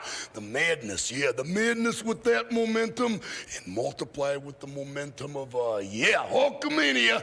Nothing is gonna stop one here for the mega powers from going all the way to the end. All the way to the championship, yeah. I'm going to take it all, yeah. I'm going to take it all. Elizabeth, am I going to take it all or what? What about it, Elizabeth? I believe he is. I'll tell you what, you keep smiling. That's got to be a great inspiration to the Macho Man Randy Savage as he advances in the championship elimination tournament here as part of WrestleMania 4. Gorilla Jesse, let's get back to you. Doing it, yeah. He calls Hulk a cheated man, not a beaten man. He has a nice pink robe, and he says he's going to take it all tonight. I don't know. He just annoys me. You don't need the Hulk friend. That's Brutus. Yeah, look exactly. at the package. Even if he just said, "Oh, I'm going to win it," I'm sad that I ain't going to be able to fight my friend in the final, but I'm going to win the belt now. But we're gonna keep it with the mega powers. Yeah. But don't keep it away from he's a cheated man. because I'm doing it for you, Hulk. Yeah. I love you, Hulk. Yeah. That just. I am a Hulkamania. Yeah. Anyway, I wanna be. This is the point where I think I put fucking hell. This pay-per-view feels long. I am a little tired of it at this point. Ted's been left without Virgil, and he's back out. And Don Morocco is his opponent. At least he changed his shirt. Don grabbed, because that's the thing that I was thinking. This is still fucking quarterfinals. I can't believe this. Don Morocco grabs. Don't worry, there's not even two of them. We'll get to the other. Yeah. He grabs a bemoaning Ted and slams him inside. There's big clotheslines and elbows. Massive scoop slam by The Rock. Ted is Stop in calling trouble. him The Rock. It's very confusing. I'm going to sue The Rock on behalf of Don Rock Morocco. won the tournament 10 years later. Oh, he did, yeah, for the belt. Oh, God. Ted is in trouble as he's bounced around the ring. Big falling fist drop. Big snap mirror and an alley-oop out the corner. Standing drop kick as The Rock remains dominant. Superstar teases using his cane on the outside. Fucking bust, yeah. Get up your own. Next alley-oop, Ted holds on and pulls Don into the top turnbuckle. Ted now is on top, hitting his fist drop. Don gets his foot on the ropes. Ted heals it up with chokes. He does miss a falling back elbow. Don rushes in, but he's hung up on the top rope first. Ted covers and beats Don Morocco. Fairly clean as well for a mega heel, Jack. I think it was alright. I was quite impressed with it. I think it was a really hard spot on the card. To follow Hogan after Hogan forever. It's hard. So I think they did well for that. Can you imagine if Hogan was still posing when they was coming out? Fucking get it! Ted's sort of win away into the next round, which I think I liked a little bit, that it just followed Sneaking on straight away. through, Sneaks through. Always in the final. And I thought Morocco looked a lot better, but that's because he's working with Ted. And I thought they did a decent match. Good win for Ted. Clean win as well with a pin. Because he ain't going to take the submission. He's a big bloke. Go on, lose submission. So I like the guillotine stun gun sort of thing. So I liked it. I think he does because he does it at the end. Does it? Okay. So yeah, I quite liked it. I was surprised. It was a good match. At least it was faster paced. I think now that I'm getting to the last stage of the tournament and I managed to get rid of a few by having like fuck finishes, double DQ, double count out, whatever. I'm able to give it a little bit more time to. Yeah. But I'm getting a bit more faster paced, and it's right what you say. The high of Hogan, even though he lost. There's the high of we saw Hogan pose, and then he sort of like the come down of people then realising, hang on, Ted's just got It's and so I think that's why like a sneaky thing to Ted. It like puts him over. It's definitely better to put him in this spot than Macho Man in this spot. You know what I mean? 'Cause that's where we need. If you was going to put the Macho Man match in this spot, Greg would have to win. Greg's in 5. What's going on here? I would have had Greg. We Sam Jack might have. Vanna Wright, it might be kidnapped. Vanna what? Hey? Yuka tells us. He says, I think Vanna Wright might be kidnapped. I thought, yo, mate. I thought that was a threat. I was going Don't to say, worry, though. Look at this man. We've got Gerdin Smash. He comes in. They completely shit on him, though. Well, he says, like in your days where he was hit over the head with a baseball bat. I was like, what? We're going to hit Strike Force over the head like a baseball bat. Well, we've already watched this match. It's awful. If you listen to the promo, it is terrible. It's awful. Like, I don't even know what he's on about. It ain't very good. It ain't very good, and you can tell Axe is a bit pissed off. I always liked that Smash is going for it, and Axe just goes like, he just like sort of bobs his tongue out there. He's the more serious leader, and Smash is the mental one. Yeah. And Fuji just laughs. Yeah. I mean, Fuji is good, but I think they've outgrown Fuji at this point. You could tell that was getting over as. You definitely can in the match. In the match. Oh, Yeah, well, even he said because they've gone over so much as here that they could have. I think they got the third biggest pop in the night. Literally, they have the tag team. You come out of it thinking there's 3 big stars in that company. They am better than the Road Warriors. And Macho Man. Better than the Road Warriors. Oh, I don't think I've ever seen. I'd struggle to tell you a really good LOD match, and I can tell you a good demolition match in about 15 minutes. Anyway, we'll move forward. One Man Gang is out. Yeah. I don't understand this. Why bring him out? Yeah. That he has to come out. It's so weird. But I just like the fact that he had to walk all the way down. He had to walk and jump on him dressed just to say, we're through. Because had Robin Leach make a proclamation. Whereas the One Man Gang is through. Macho Man and Greg basically do their ring walk whilst this is sort of happening around them. Well, Greg does, and you can see what Man Gang and Slick doing. Greg lays in clubs early on, and he smashed and ran around the ring. There's a nice leg drop from 2.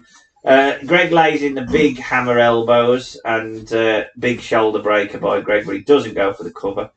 He doesn't cover Savage well enough. He does go for the cover, he just doesn't cover him well enough. Savage is sent to the outside. Greg lays in an elbow from the ring apron, and the guardrail is used by Greg. Greg lays in an elbow on the ring apron onto the throat of Savage. Then he teases the figure 4. Savage is in trouble. He's hit with a suplex. Savage explodes as he hits an elbow, double axe handle from the top. Jimmy distracts enough to let Greg recover. Lays in a right hand to the stomach of Macho Man and another axe handle attempt. The figure 4 is again attempted, but again is reversed, and this time it's rolled up 4-3. And I suppose you could say Macho Man has slipped through Greg Valentine. Hey! Thoughts on that match? I liked it. Because I think these two work well together, and I have actually put possible both MVPs. Yeah, definitely. Greg is somebody you want in a tournament who you could probably get a few matches out of. Savage is Savage. I mean, the only thing I will say with Greg is he felt a bit lucky that he had Steamboat and Macho Man. I mean, them and the sort of... If you're going to pick 2 people to fight, you want to fight the 2 people. But in all honesty, if you had him against Morocco, you had him against others, he'd be the better worker. Oh, so. And maybe it was Steamboat and Savage saying, look, I want to work with Greg. I think that was probably... across the tournament, that was probably my favourite match out of them all. It's going to be my match of the night, but it was probably my favourite. It's a good match. It is a good match. Greg, I do like Greg. I think we all like Greg. Yeah. Greg, you beautiful old. Greg should have kept year we're doing a Valentine's Day special. You basically should have put Greg in the honky spot and given him the Inter for a while. Greg should have just beat. He's in the let's be honest. But big old woman Greg is amazing. I mean, the match is decent. Probably could have given it more time. Definitely could. And me personally, I probably would have wanted Savage to win with the elbow. Yeah, I don't think he needs the pluck to get him over. Greg. Yeah, you know what I mean? The only thing I will say is it might be the formula that Brett used. Yeah, they always get the lucky winner. Because they told him that he couldn't win by the sharpshooter, did they? In the back in '93. Yeah, in the King of the Ring. And I wonder whether that is a trope, save it, where they sort of try and save the moments and the main, especially if I you've can got 4 sort of backs. get it in the tournament, but I just think against the character of Greg, he could probably beat him clean. Yeah, maybe you should. And he would have got Savage over a bit more with the elbow. That's it. He won with each one. But maybe the next match. Yeah. The next match, Harry wins the next match, but we'll get to that anyway. Mean Gene is keeping Vanna White all for himself, so they can cover the brackets. Dirty Gene. There's 3 men left in the tournament. DiBiase is in the final, and it's Savage and One Man Gang. Again, nothing offensive. Honky is out with Peggy Sue, otherwise known as Sherry Martel, and the Colonel, otherwise known as KFC. No, otherwise known as Jimmy Hart. That annoying little shit. Yeah, he's not a very good manager, is he? Really? No, that maybe he is. Maybe because he's such a gnat. He is a gnat, but I will say Why this. do you hate Jimmy? Look, he is annoying. He is annoying with Hogan. With Hogan, yeah. That's why I was just going to say it. With Honky, I accept it. I think with Honky, if you just kept him with him, he does because it worked better. But then when you see him with Greg, with it was the trope for it at the time. Every single heel had to have a manager. And nowadays, there's not enough heel managers. There's one heel manager, and he's with the top heel. Yeah. I mean, that works in a way, but yeah, this Jimmy Hart, fine. Because he's a musician as well, so it works. So I'll accept it, but I'm just sick of seeing it. I don't like Jimmy Hart. He's not top managers. No, yeah. No. But I do appreciate that he is a heat. He's a Weasley. He's proper Memphis. Like he's I like it. Yes. Brutus catches the. Oh, sorry, I should. I do the ring walks because then we get Brutus. I'll tell you one thing. He misses a theme, Brutus. Yeah, when he's out and he's doing his sort of because you need him. Yeah. It almost feels like it's musical.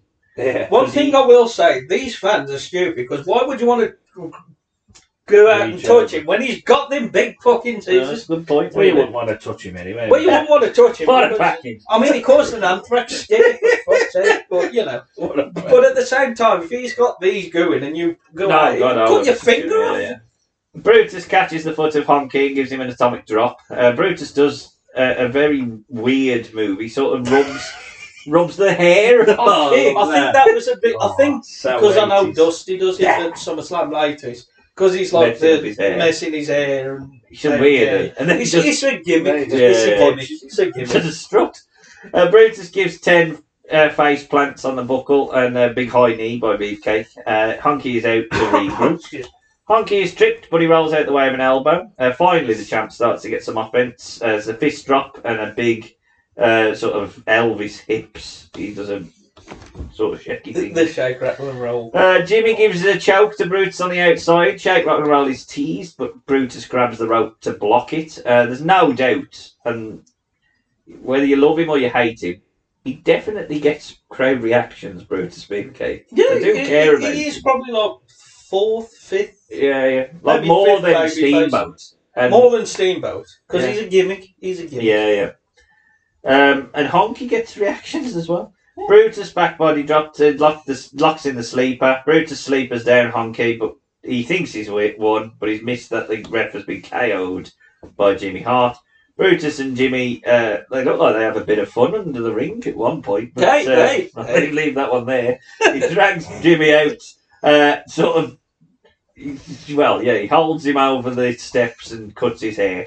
Peggy Sue wakes up Honky just in time to stop what I think is Brutus going to cut Honky's hair. And it's a DQ ending for our IC title match. I know maybe we look at it through 2023 eyes of what you should do with belts on Mania and ends of feuds and stuff like that. Maybe they didn't judge it as that. No. Although it did, didn't it? It was supposed to be SummerSlam. Yeah, when Brutus was going to win, but obviously... But you said that he moved on to a match with Ron Bass. He had a match with Ron... It was his feud with Ron Bass, and Ron Bass cut his face. And that's when they just decided Warrior's more over than Brutus. Let's give it to... Because basically, Savage is now heel. So Warrior is now... No, Savage was face Warrior at SummerSlam. So it's like, he's number 3 babyface. We can't give it to Savage because he's champ, even though he's number 2 babyface. We don't want to give it to Hogan. Let's give it to Warrior. I think where we am, though, I would have had Honky keep the belt. He's much better. This actually helps, I think, Honky. And he don't need a belt. No, he don't need a belt. He don't need a belt, but I think it kind of helped in a way. Because obviously you only had 3 belts. He's got a gimmick. He's got a gimmick, and it makes you get more frustrated. Like, just beat this bastard. I think that's why that's what you want. Yeah, like he cuts people away. So can beat him. Jake's got a snake which he brings up. You don't need a belt. People that have the afterbirth already. Well, you've got something that can get the crowd popped because Jake can lose every match and still do that and win every match. Exactly. And Brutus can lose every match and win every match. That's what Scott Hall said. That he always wanted to see himself in the Tito Santana, Rick Rude, Jake spot where it's like, I can lose and nobody cares. That's why he got the Inter so much, because he was a good worker, but he could lose. But he did protect his finisher as well, Razor Ramon. Yes. That was what he did really well. Same as Jake in a way. Thoughts on the match? Okay. It was all right. Two strong characters. They really do a lot. Did they need to do a lot? Probably not. Bit pointless. Bit of a throwaway for a Mania. I hated the water thing, like the water. Oh, I'm up. Yeah. Super Mario fucking. I'm up now because I had water up through my face. It had the Mario. But Brutus got to cut Jimmy Hart's hair, and that's what it was all about, really. So you give the crowd what they wanted, and you kept the belt on the heel, which is a better champion anyway. So Can't argue with that. Hi again, everybody. You know, this thing is really getting kind of serious now. I haven't been able to locate Vanna White, and I was supposed to... Hi, Andre. Don't Hey, my worry good about buddy. Vanna, you get me. You get the Giant, the only professional wrestler who's still undefeated. And Hulk Hogan, I'm proud to be it because now Ted DiBiase is on his way up. That's why he paid me for, to keep you out of the tournament, Hogan. And you are.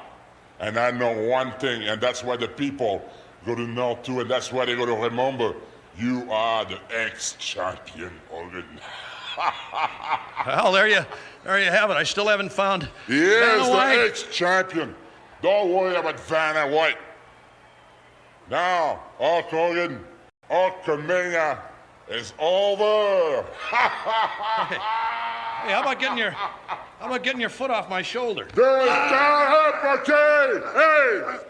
Andre brags about taking Hogan out of the tournament. I did not understand half of what he said. Well, I kept looking at his tiny teeth. He has got really tiny teeth. Tiny teeth. Calls him an ex-champion. He says Hulkamania is over. Bob, This is the bit that people remember from it.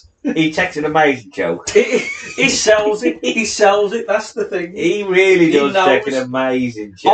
Andre during the joke, and then he just goes. But when Andre walks away, you see him start smiling. So I think Yeah. he realised he's funny. It's a brilliant spot, though, isn't it? Yeah, It's the well, that's spot. all. That's, I think a lot of Mania 4s, sometimes that's the That's thing the that they spot. show. That's what you remember. yeah, that's what you remember. Him being choked with it. I think He it got in the lonely road of faith. But Yeah, he did. thinking, Yeah, oh, he did. This. Yeah. Fucking Manny, not Brutus's package. Look at that package.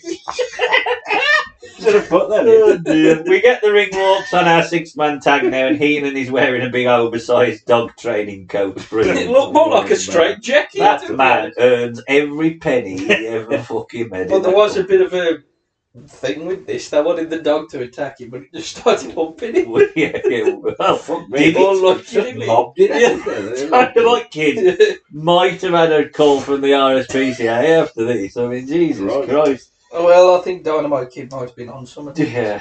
Dynamite, I mean, what I will say about Dynamite Kid, though, he is fucking good. He's so Oh, he can work. slick. It can work. Christ. He's like somebody who followed him, but you I can think kind of he's see better that than both of them Benoit. might have had the I same. don't know. I think he's better than Benoit. Like, he's so crisp with He's everything better that than he does. Benoit. And he but will just- beat the shit. Well, I mean, he won't. Well, he No, would yeah, kill you. I think he would kill you. I think he would kill you as well. Just ask his wife. Yeah. So will Benoit. Tammer is slingshot to the outside. That needs to be cut. Don't know. We'll see. Yeah, just listen to the Booker T podcast and we'll know if we've been cancelled by Allegedly happened. It could have been Kevin Sullivan. It's truth. Kevin Sullivan. You never know. Haku and Bulldog are in. Those are the beef of the teams. Bulldog gets a 2 on a crossbody and a 2 on a crucifix pin. There's a reverse chin lock by Davey. Am I right in saying Dynamite Kid has copped an injury leading up to this? He had an injury early on. It was his back injury. that he completely went, because I think there's the match against the Art Foundation where his back just goes, and at one point they have to carry him to a show, and the Art Foundation jump him just so he can just lie there. Christ. He's just gone. It's basically all the I don't think steroids. I don't think the back injuries happened yet. Yeah. Hey, He don't get a lot of weapons in this match. I think he has. I think he has, and he's sort of recovered, but like that now Yeah, what he was. but he's still good. What I see. I'm still very The only good. reason I say that is because he just doesn't get a lot in and actually starts selling for He hadn't body. done the thing with Jacques Rougeau yet. I think that's sort of in the summer, and when they decide, fuck the Bulldogs, let's get rid of And him. I'm going to say it as well, Tammer, he takes a bump. He's a really impressive bum taker. Tamara is. A bump. Yeah. Takes a military press slam by Bulldog. And he's clothesline to the head. He hit with a drop kick by Coco. Then takes the head scissors headlock thing. No, yeah, the double thing. Yeah. Dynamite rushes in to one of Haku's feet. And Bobby gets tagged in and he lays in kicks on Dynamite. He bails out quickly though. Tama back body drops and Dynamite lifts the knees on a Vader bomb attempt. Coco is in, bounces the island around. However, it's not long before he has to sell Haku clothesline. Heenan's in, lays in shots on Coco. Takes Brett's corner bump really nicely. He's rammed into the corner post and then the Islanders are in. We have complete chaos. Everyone's in the match. The Bulldogs are told to leave. Behind the ref's back, the Islanders lift up and drop Heenan on Coco. That's the win. Heenan beat Coco. Amazing. And Heenan sells afterwards because he's chased by the dog. We don't really see a great deal of what does happen. The cameraman falls over. Dynamite lobs the dog onto Heenan. Yeah, I'm pretty sure the dogs took away from him. But for what it was, I thought it was a really pretty good 6-man tag. I enjoyed it. I thought, steady. And you know what? The most over person won. Yeah, he didn't have that. So I actually that offended that he went the second most over person at all. Well, probably, yeah. Jack. Yeah, I don't mind it. I thought it was all right. I think the Islanders are probably underrated as a team and not remembered fondly, even though they're both good. Bulldog did well. Dynamite did okay for what he had to do. Coco really sold a load of stuff. And took the fall for Heenan, but it was the right winner in a sense. And I'll never forget the image of Dynamite that dog and lobbing it at Heenan, and then putting it on him and all that. I think it's because the dog wasn't attached. They just had to just get Jesse to pose or something, because this is fucking mad. What's going on here? It is mad. It is fucking mad. It is mad. But the match was fine. Yeah, I enjoyed it. It could have just been a tag match. Really, I don't see why Coco needed. I think they wanted away again. They're getting Heenan in. I understand that, but at the same time, I have put it was a nice break from singles matches because we had a lot of singles matches. Totally. You do need a bit of variety. You had the Battle Royal and then a lot of singles matches. That's true. But it just felt unnecessary. No, I get it. I suppose you could make an argument. Is this a Mania match? But then we ain't watching the TV, and I suppose that's a big storyline. They nick the dog. We want a story. So I didn't. That's the thing. Dislike it. And you know what? Respect to Coco because he still remains over. Strangely, I always like, and he never fucking wins. He never beat anyone. Never. He's sort of like the bottom of the card, but he's like. Not a jobber, he's the highest one. He's like, the highest. He's a name that you can beat. So Sam Houston's in that role, and no one gives a shit. No one gives a shit. No, exactly. He loses every week. Unfortunately, he's similar in that position. No people care about it. No, Blue Blazer was similar there. Yeah. But I think out of those, I mean, Hillbilly Jim probably was as over as Coco for a short period, but Coco just remains over all the way. Even when he's doing the big pants run, the high energy stuff. Yeah, I'm still going. Go on, Coco. I mean, he's still around in like 94, like mid to late 94 for the bird. I think Jeff Jarrett on Raw after SummerSlam. Madness. Jesse gets some love. Well, that's all I can really say. That is unnecessary. You're a heel commentator. Why have you got to say, "Oh, Jesse's here"? It's amazing that people love him, though. It's amazing that people like the WWE don't hide the fact that everyone loves him, even though he's so blatantly a heel. You know what I mean? And they make a big deal out of it as well. Like it's weird.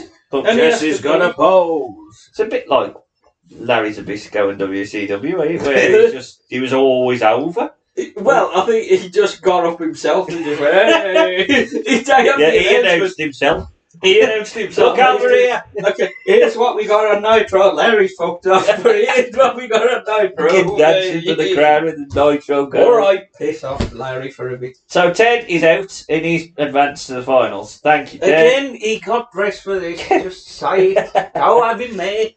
Gang is out, followed by Macho Man and Liz. This time it's black and green robe. And yeah, again, the styles of these two. Yeah, Chalk and cheese. Yeah, they're very But chalk and at cheese. least it's not too similar. At least you got a big man, little man. Yeah, Which they did do well. I think he means visually. Like, yeah, visually, like Visually, carried them a million miles colour apart. and everything. Gang But you can't corners. have somebody called the One Man Gang and have him in fluorescent colouring. Why not? Really. I can see him in like a big, Piss off! No, you big couldn't. peacock Blue outfit. No, you couldn't. Gang, lying to yourself. Gang corners Savage, but Savage shows pace and uses Gang's beard to hangman him, which is brilliant. Gang powers him into the corner, big clubs and a belly bump in the corner by Gang. Big slam by Macho Man, but Macho Man puts his foot on the ropes.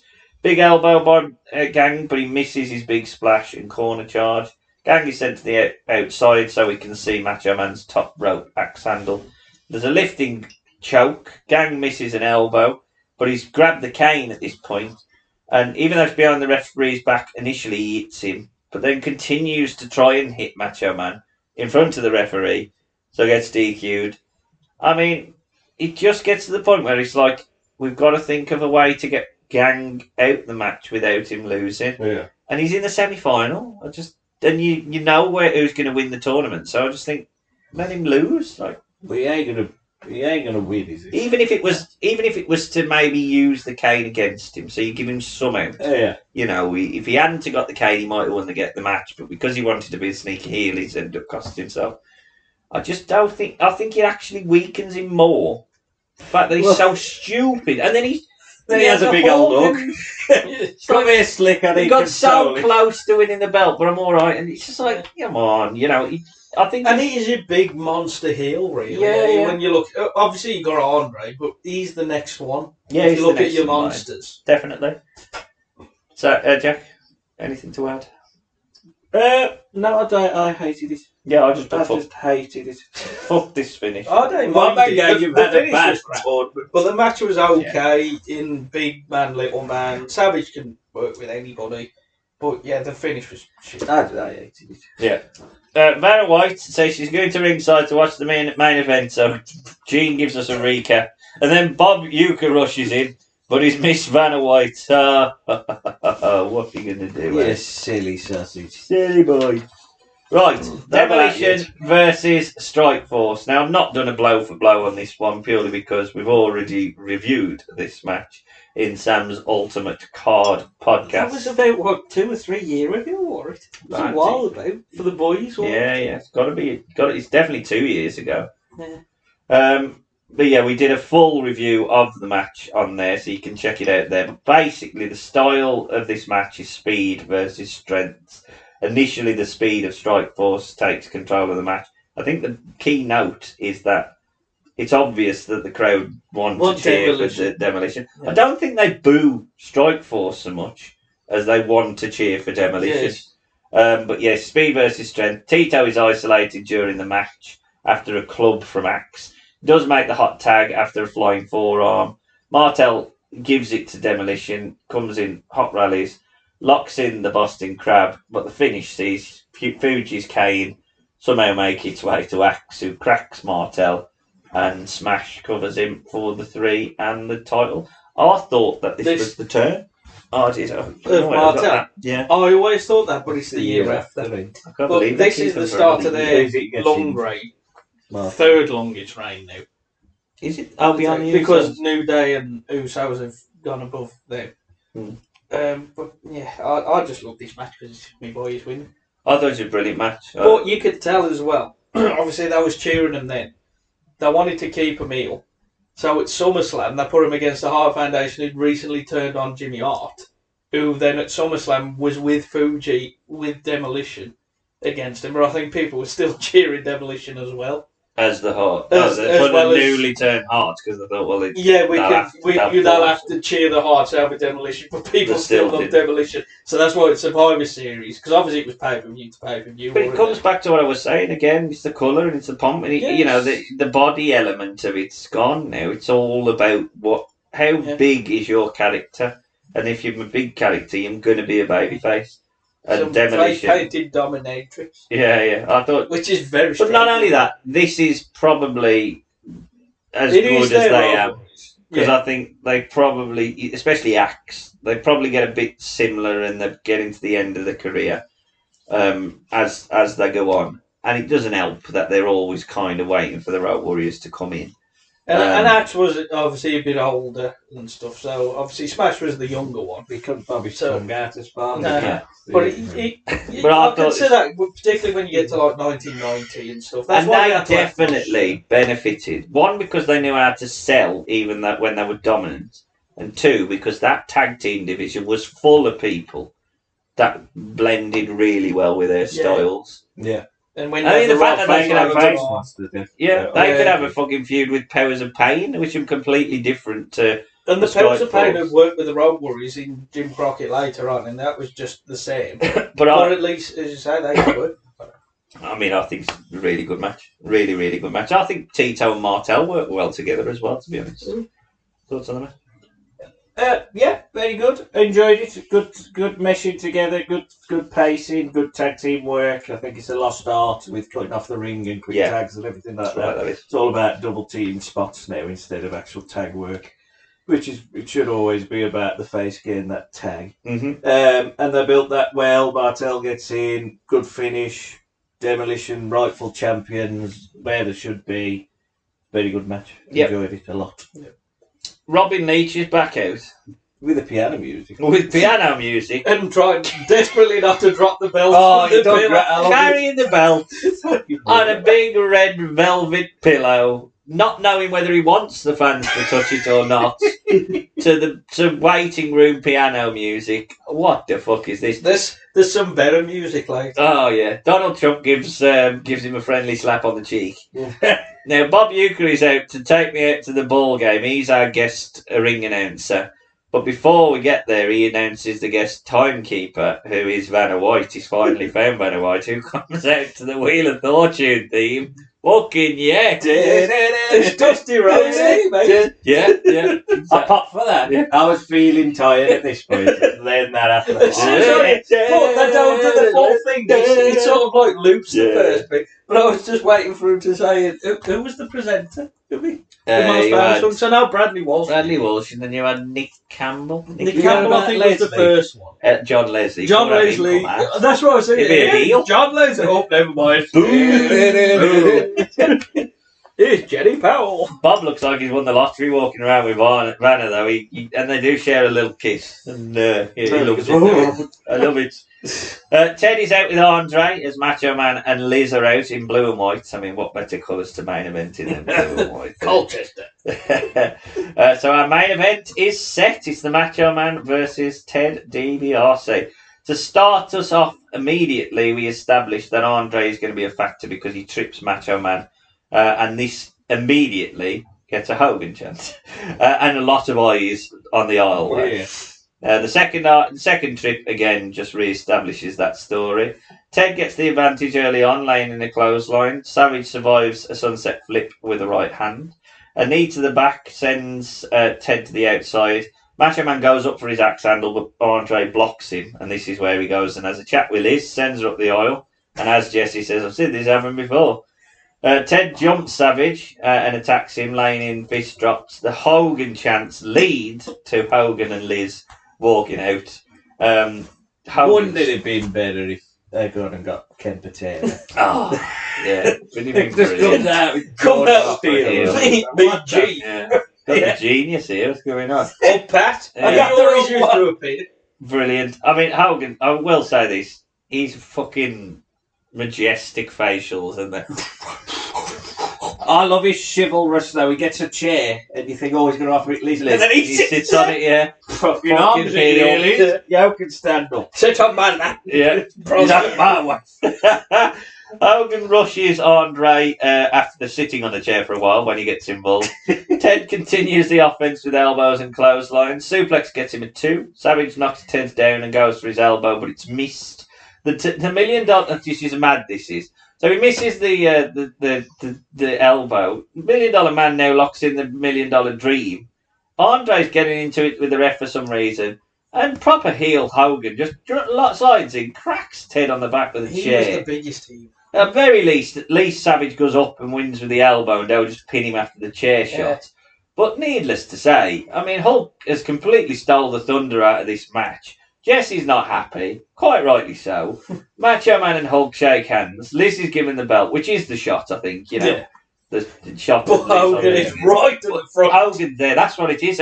It's Liz on top of Macho Man with Hogan right in the front of the picture, pointed. So I wanted to be on your other shoulder. And that is the main shot of that Mania. And that's pretty much it. It's like, well, back up, we're off now. Yeah. We've got a new champ to roll. Yeah. We got a champ that needs to cover Hogan while he goes and films a no on bar. Yeah. Thoughts on the main event? Yeah, look, the whole story of when is Hogan going to come out and be in the corner, I liked. Yeah. And then he come out. Then it was good when he stopped Andre straight away, but then it falls apart because Hogan does the heel thing of using the chair, which doesn't help Savage. No. It puts all the eyes on Hogan, which he shouldn't do, and he's a heel, so what the fuck. He should have just stopped Andre from getting involved, which then allows Savage to get a clean win over Ted, and we establish Savage.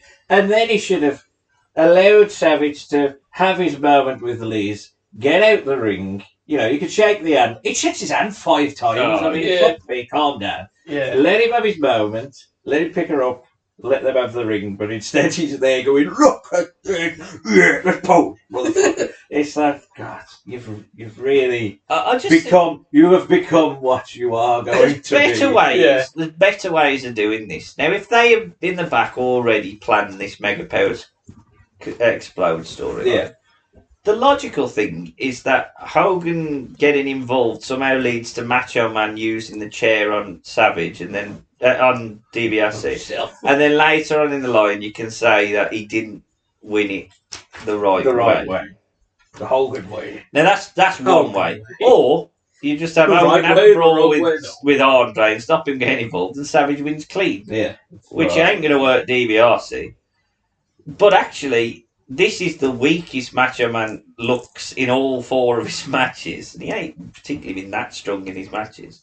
And this is where he wins the title. Yeah. I kind of understand keeping Hogan out there, because as much as you want to try and tell yourself that he stole Savage's thunder, Savage was more over because he was linked with Hogan. But he is a bit of a cunt. Like he's too long. It's not just him being out there. It's the way that he's out there. It's like in front of him. It's knowing when to be in the camera shots. Like the crowd can see him, but we at home can see him a lot. Look at them.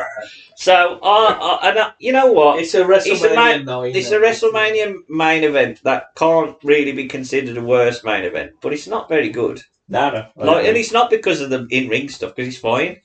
But when you think of all the booking, it's pretty bad. It is at the end. I mean, the match was okay until Hogan got involved. and him hitting him with a chair, in a way, you can kind of justify it because DiBiase did it with him against Andre first, although they fucked that up later on. So they just repeated themselves here by him doing it, and it makes Savage look a bit weaker. Yeah. That he has to have a chair shot to do the elbow drop. It makes Ted look strong, but at the same time... It weren't even as if that there's a big smaz and it just so happened that happened. It was literally... Well, he's going to lose here if I don't do this. Yeah. So it's like, Big Brother Hogan. I can't have the belt because I'm doing something else. So here you go. Yeah. Overall thoughts on the pay-per-view? I mean, you know, it's a bit of a slog because there's too many matches and a lot of them don't mean anything.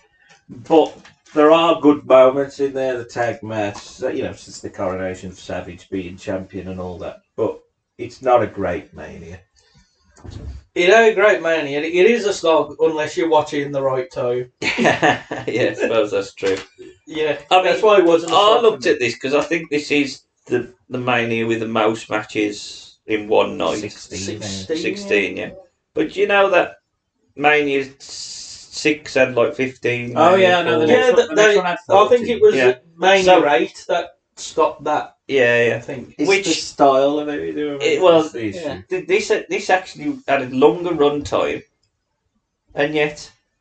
So the other shows only had one match less, and it never felt like everything was as rushed as it was. Yeah. Like this one felt so bloated and convoluted. Some of the things were really convoluted, but I think the strength of this is the story of Ted trying to buy the gold or win the tournament cheaply because he couldn't buy it. But there's a fat lot else going through this Mania. Match of the night then, Sam? Probably Savage Greg. I'm going to go Demolition Strike Force. Yeah, I'm going to go the tag match. Worst match? Me? Morocco Bravo. I'm going Herc versus Warrior. I'm going to go the gang Bam Bam.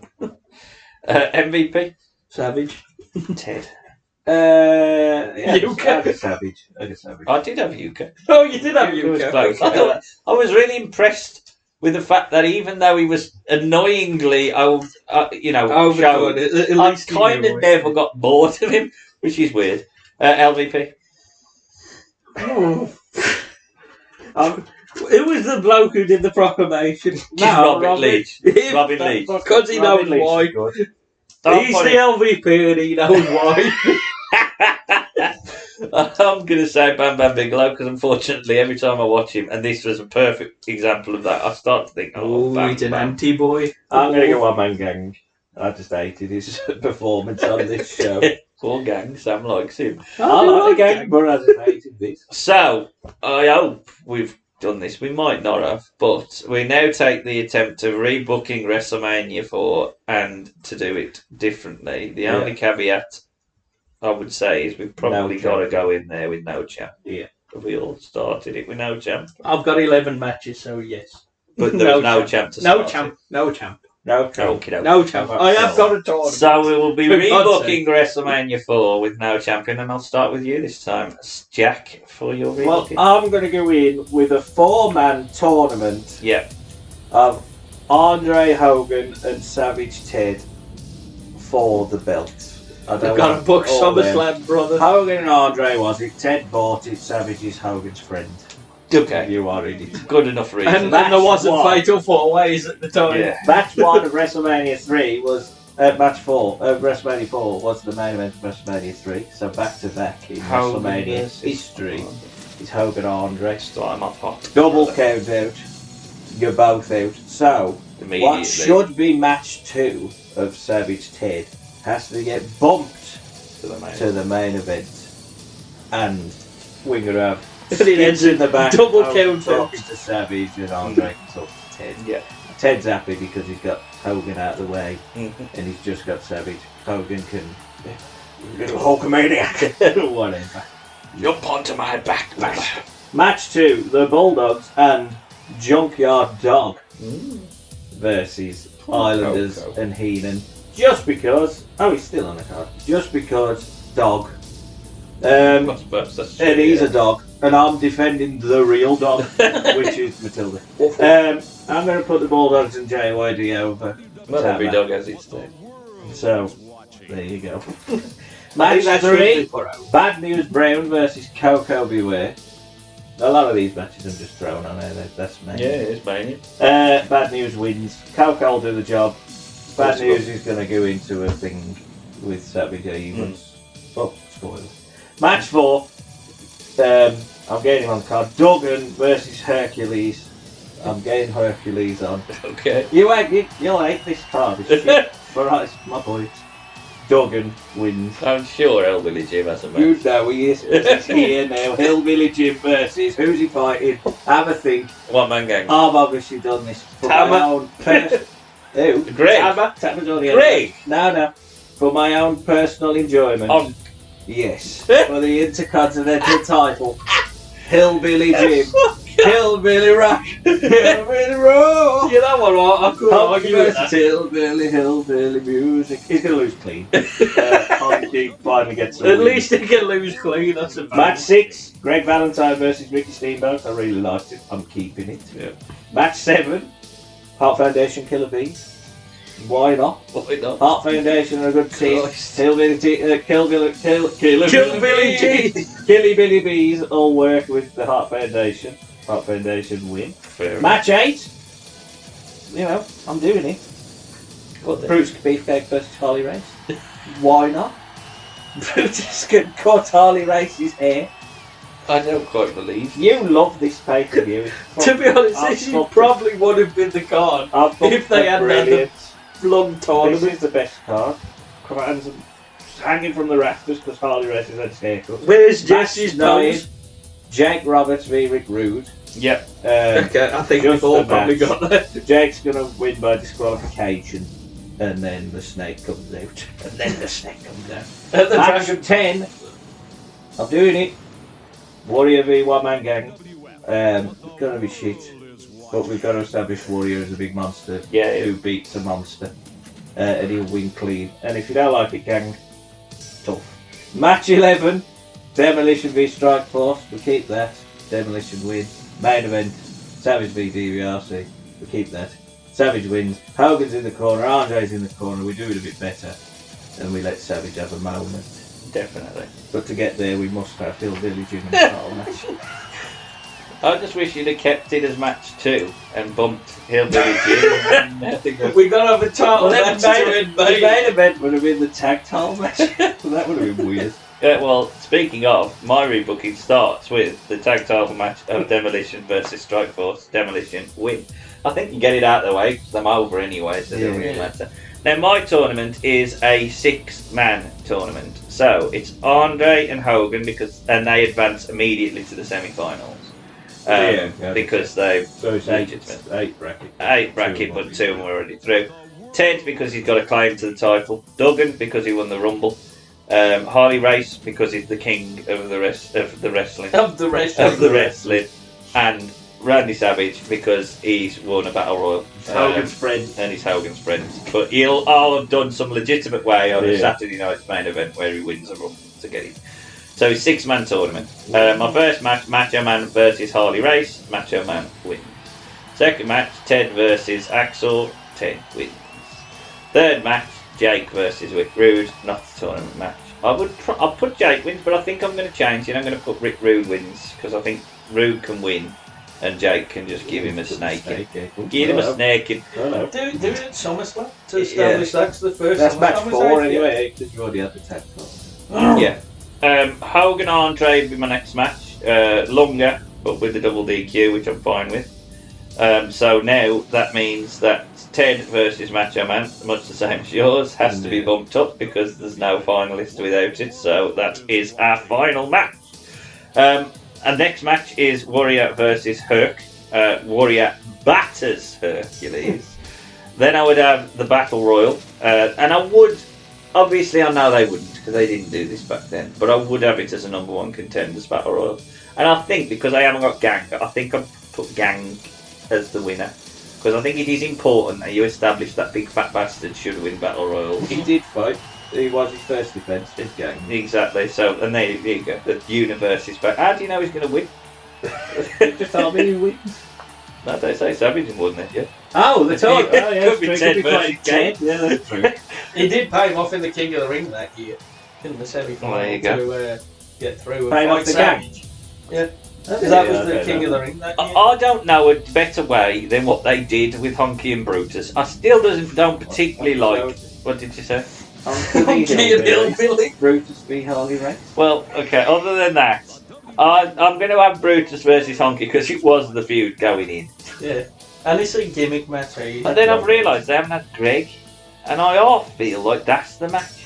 Greg v. Honky. Might have a triple threat, random. You call it I'm a triple going threat, to. I'll have Greg in his corner, and I might even have Greg take a little bit of his locks off, his little chop of his. That's why he has to dye his hair black.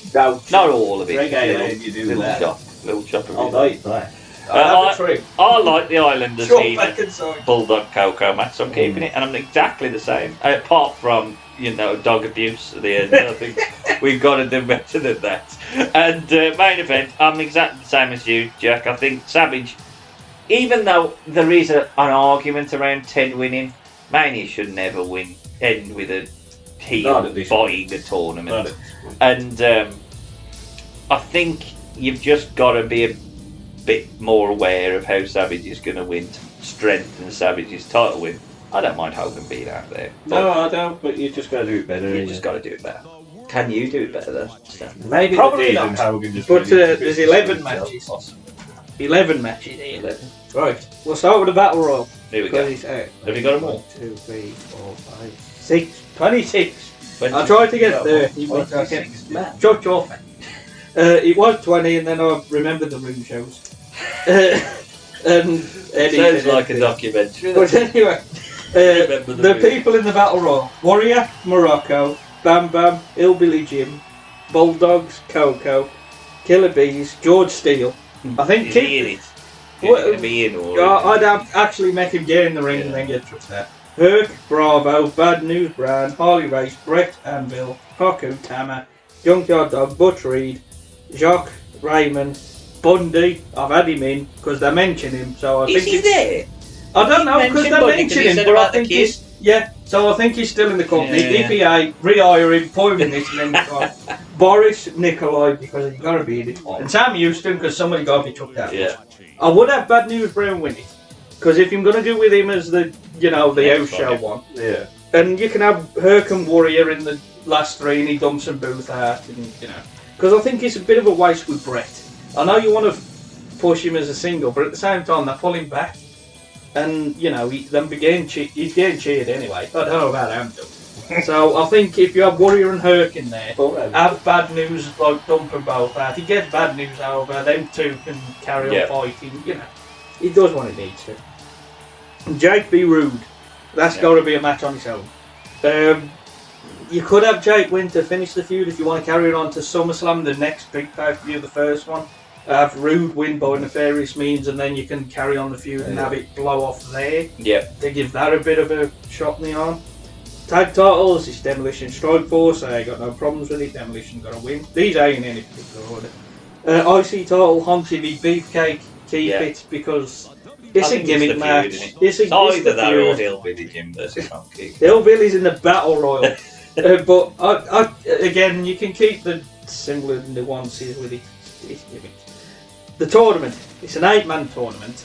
You would have the top half of the bracket already sorted, and the bottom half you could do qualifiers on prime time on Saturday night. So the top half, which is sorted, Ted, because although he bought it, he was still announced as champ.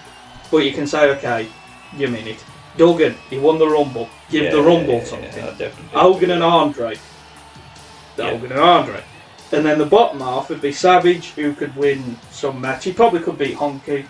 Non-title. At least Honky might do the job then. Does he not do a job on TV or not do a job on pay-per-view? He's on TV. To do it on a pay-per-view. Well, let's just say people are paying for it and like one-man gang. You could do some match with Bam Bam and whatever.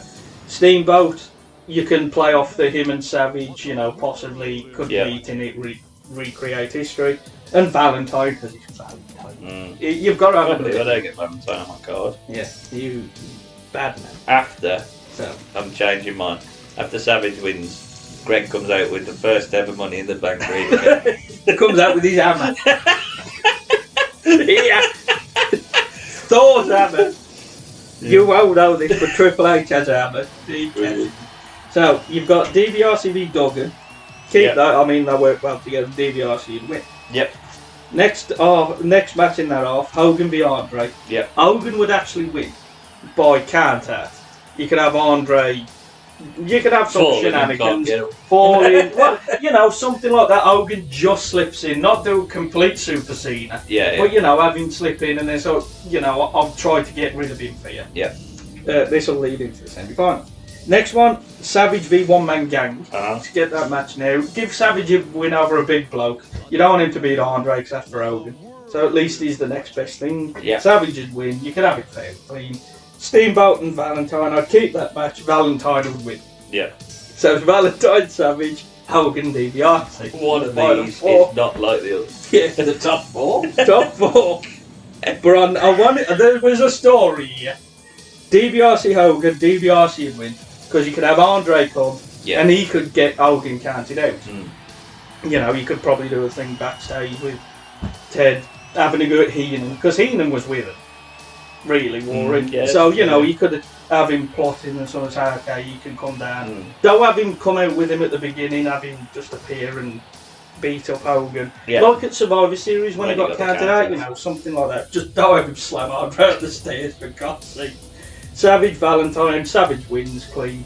Because again, you got DiBiase winning kind of by nefarious means, and Savage doing it clean. Clean all the way through. All the way through. DiBiase, Savage would win clean. Hogan, don't use the chair. If you want him there because Andre's there, he can come out on beating up Andre. Savage would win. He's the champ. And that's how you do it. And I think it would be a bit more palatable by having 8 as opposed to 6. Yeah, 40. that was the issue. That was the issue. Yeah, it was too long, and then you try and add everybody into it. I mean, you had a match between Bam Bam and One Man Gang, and by the end of the tournament, what's that match?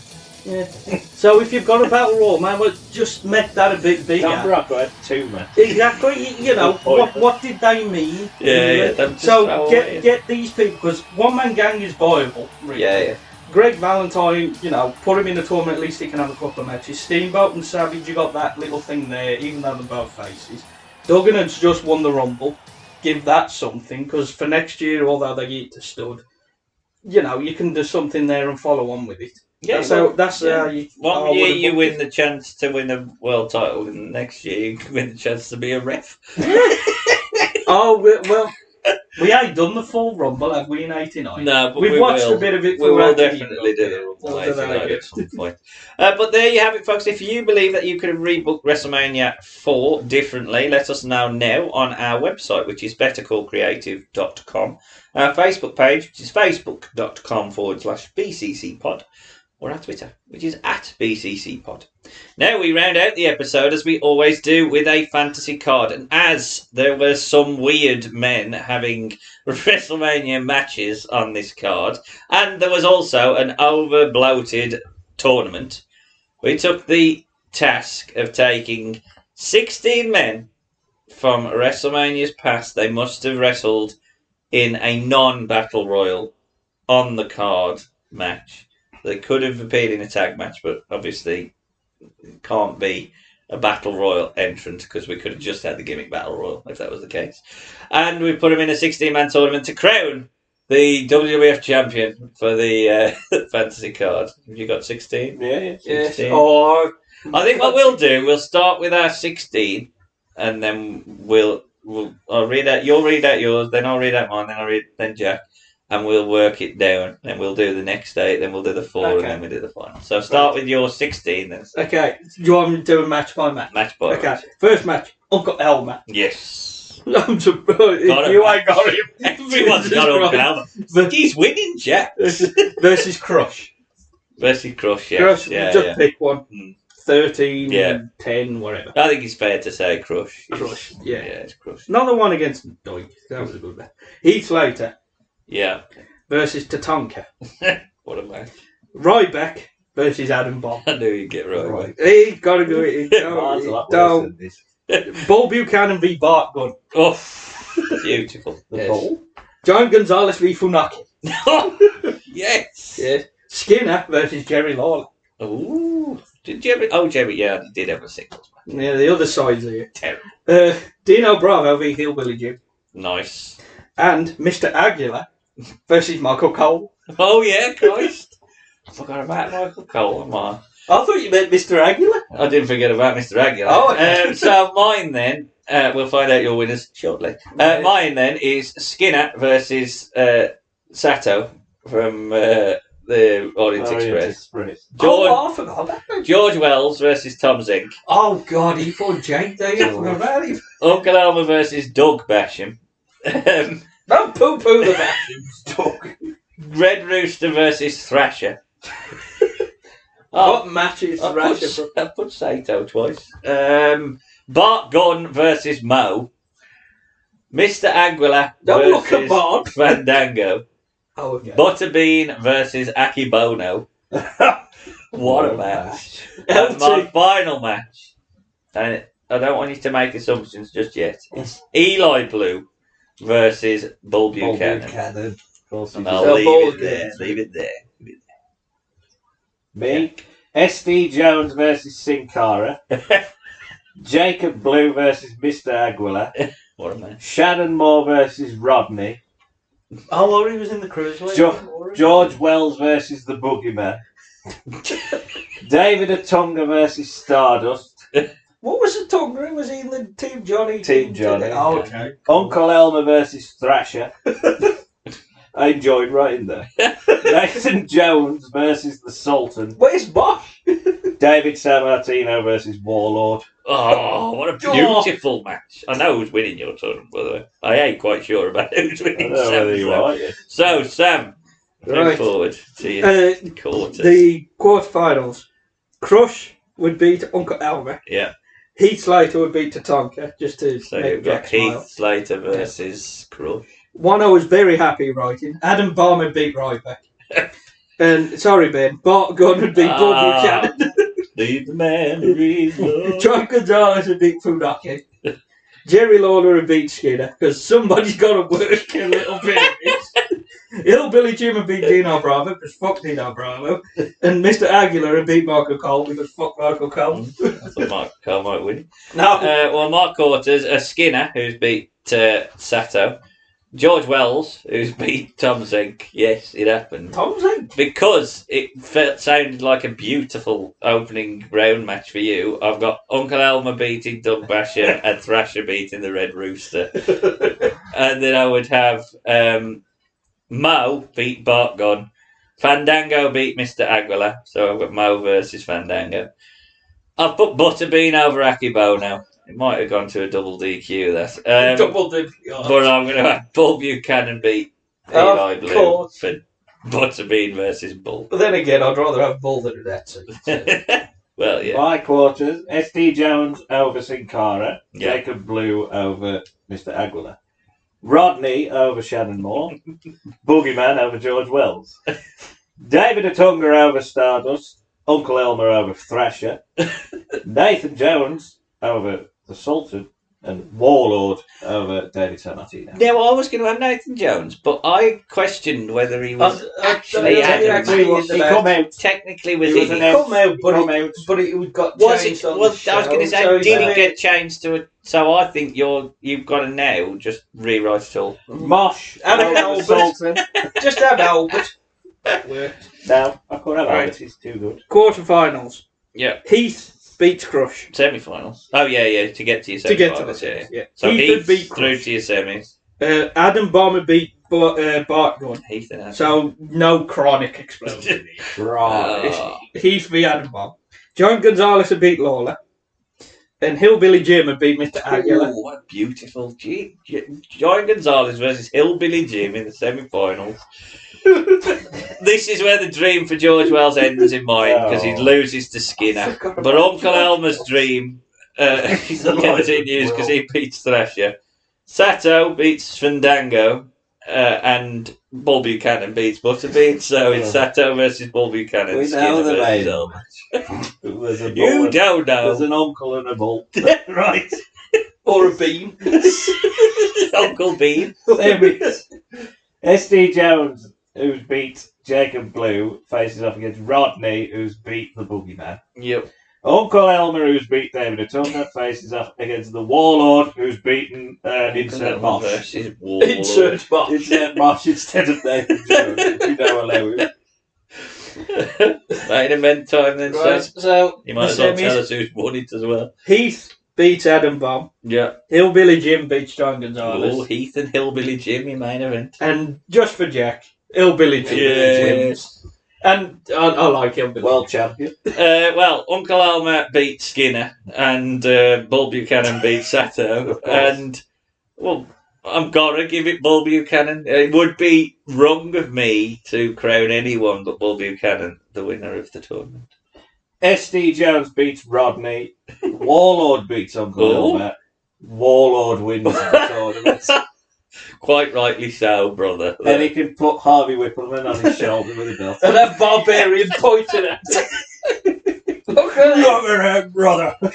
He's always stealing me limelight, Bob. Bastard. But there you have it, folks. If you can get any more bizarre than those tournaments, and I've got to be honest, I would love to watch a wrestling show of those tournaments. Yeah. Uncle Elmer Thrasher happened twice. Let us know on our website. I have too much respect for Thrasher. What a man. You weren't putting Thrasher in. No. Because you had so much respect for him. I like the headbangers, goddamn it. Oh dear. If you had a lot of respect for Thrasher, let us know at our website, which is protocol.creative.com. Our Facebook page, which is facebook.com/BCCpod. Or our Twitter, which is @BCCpod. We're really on our road to WrestleMania now, and we'll be back to dust off the Wrestle Cup to crown the worst WrestleMania main event later on in the month. And we'll round out the month of April by checking out how Kurt Angle waved goodbye to wrestling. Well, was it wrestling? Has he wrestled outside of WWE since? No. So how did Kurt Angle wave goodbye? He actually danced goodbye, let's face it. He was just dressed as a conquistador when he did it. How he said goodbye to wrestling on his way out. What Mania was it? 35. 35.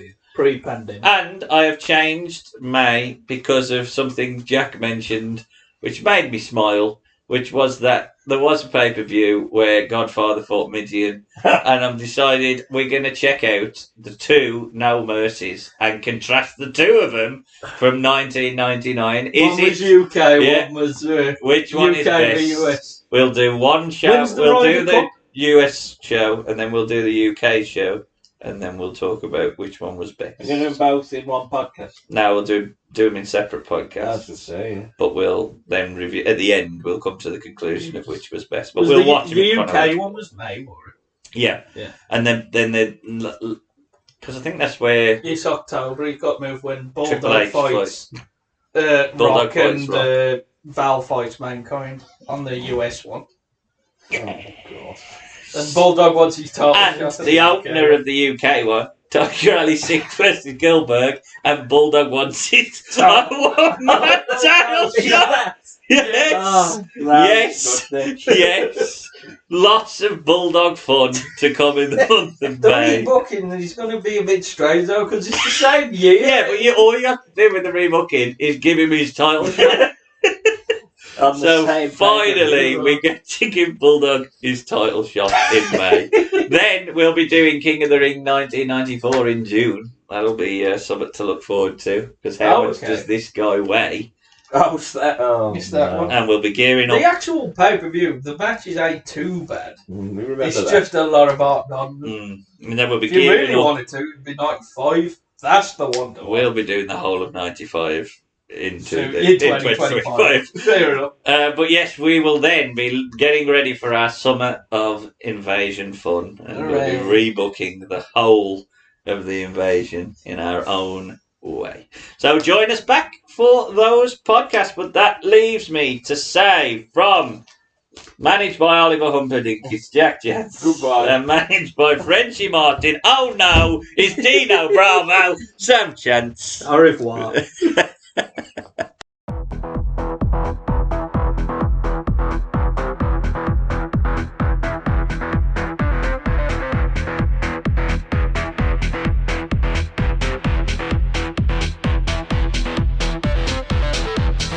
Macho. Macho. Macho. Macho. Macho. Macho. Macho. Macho.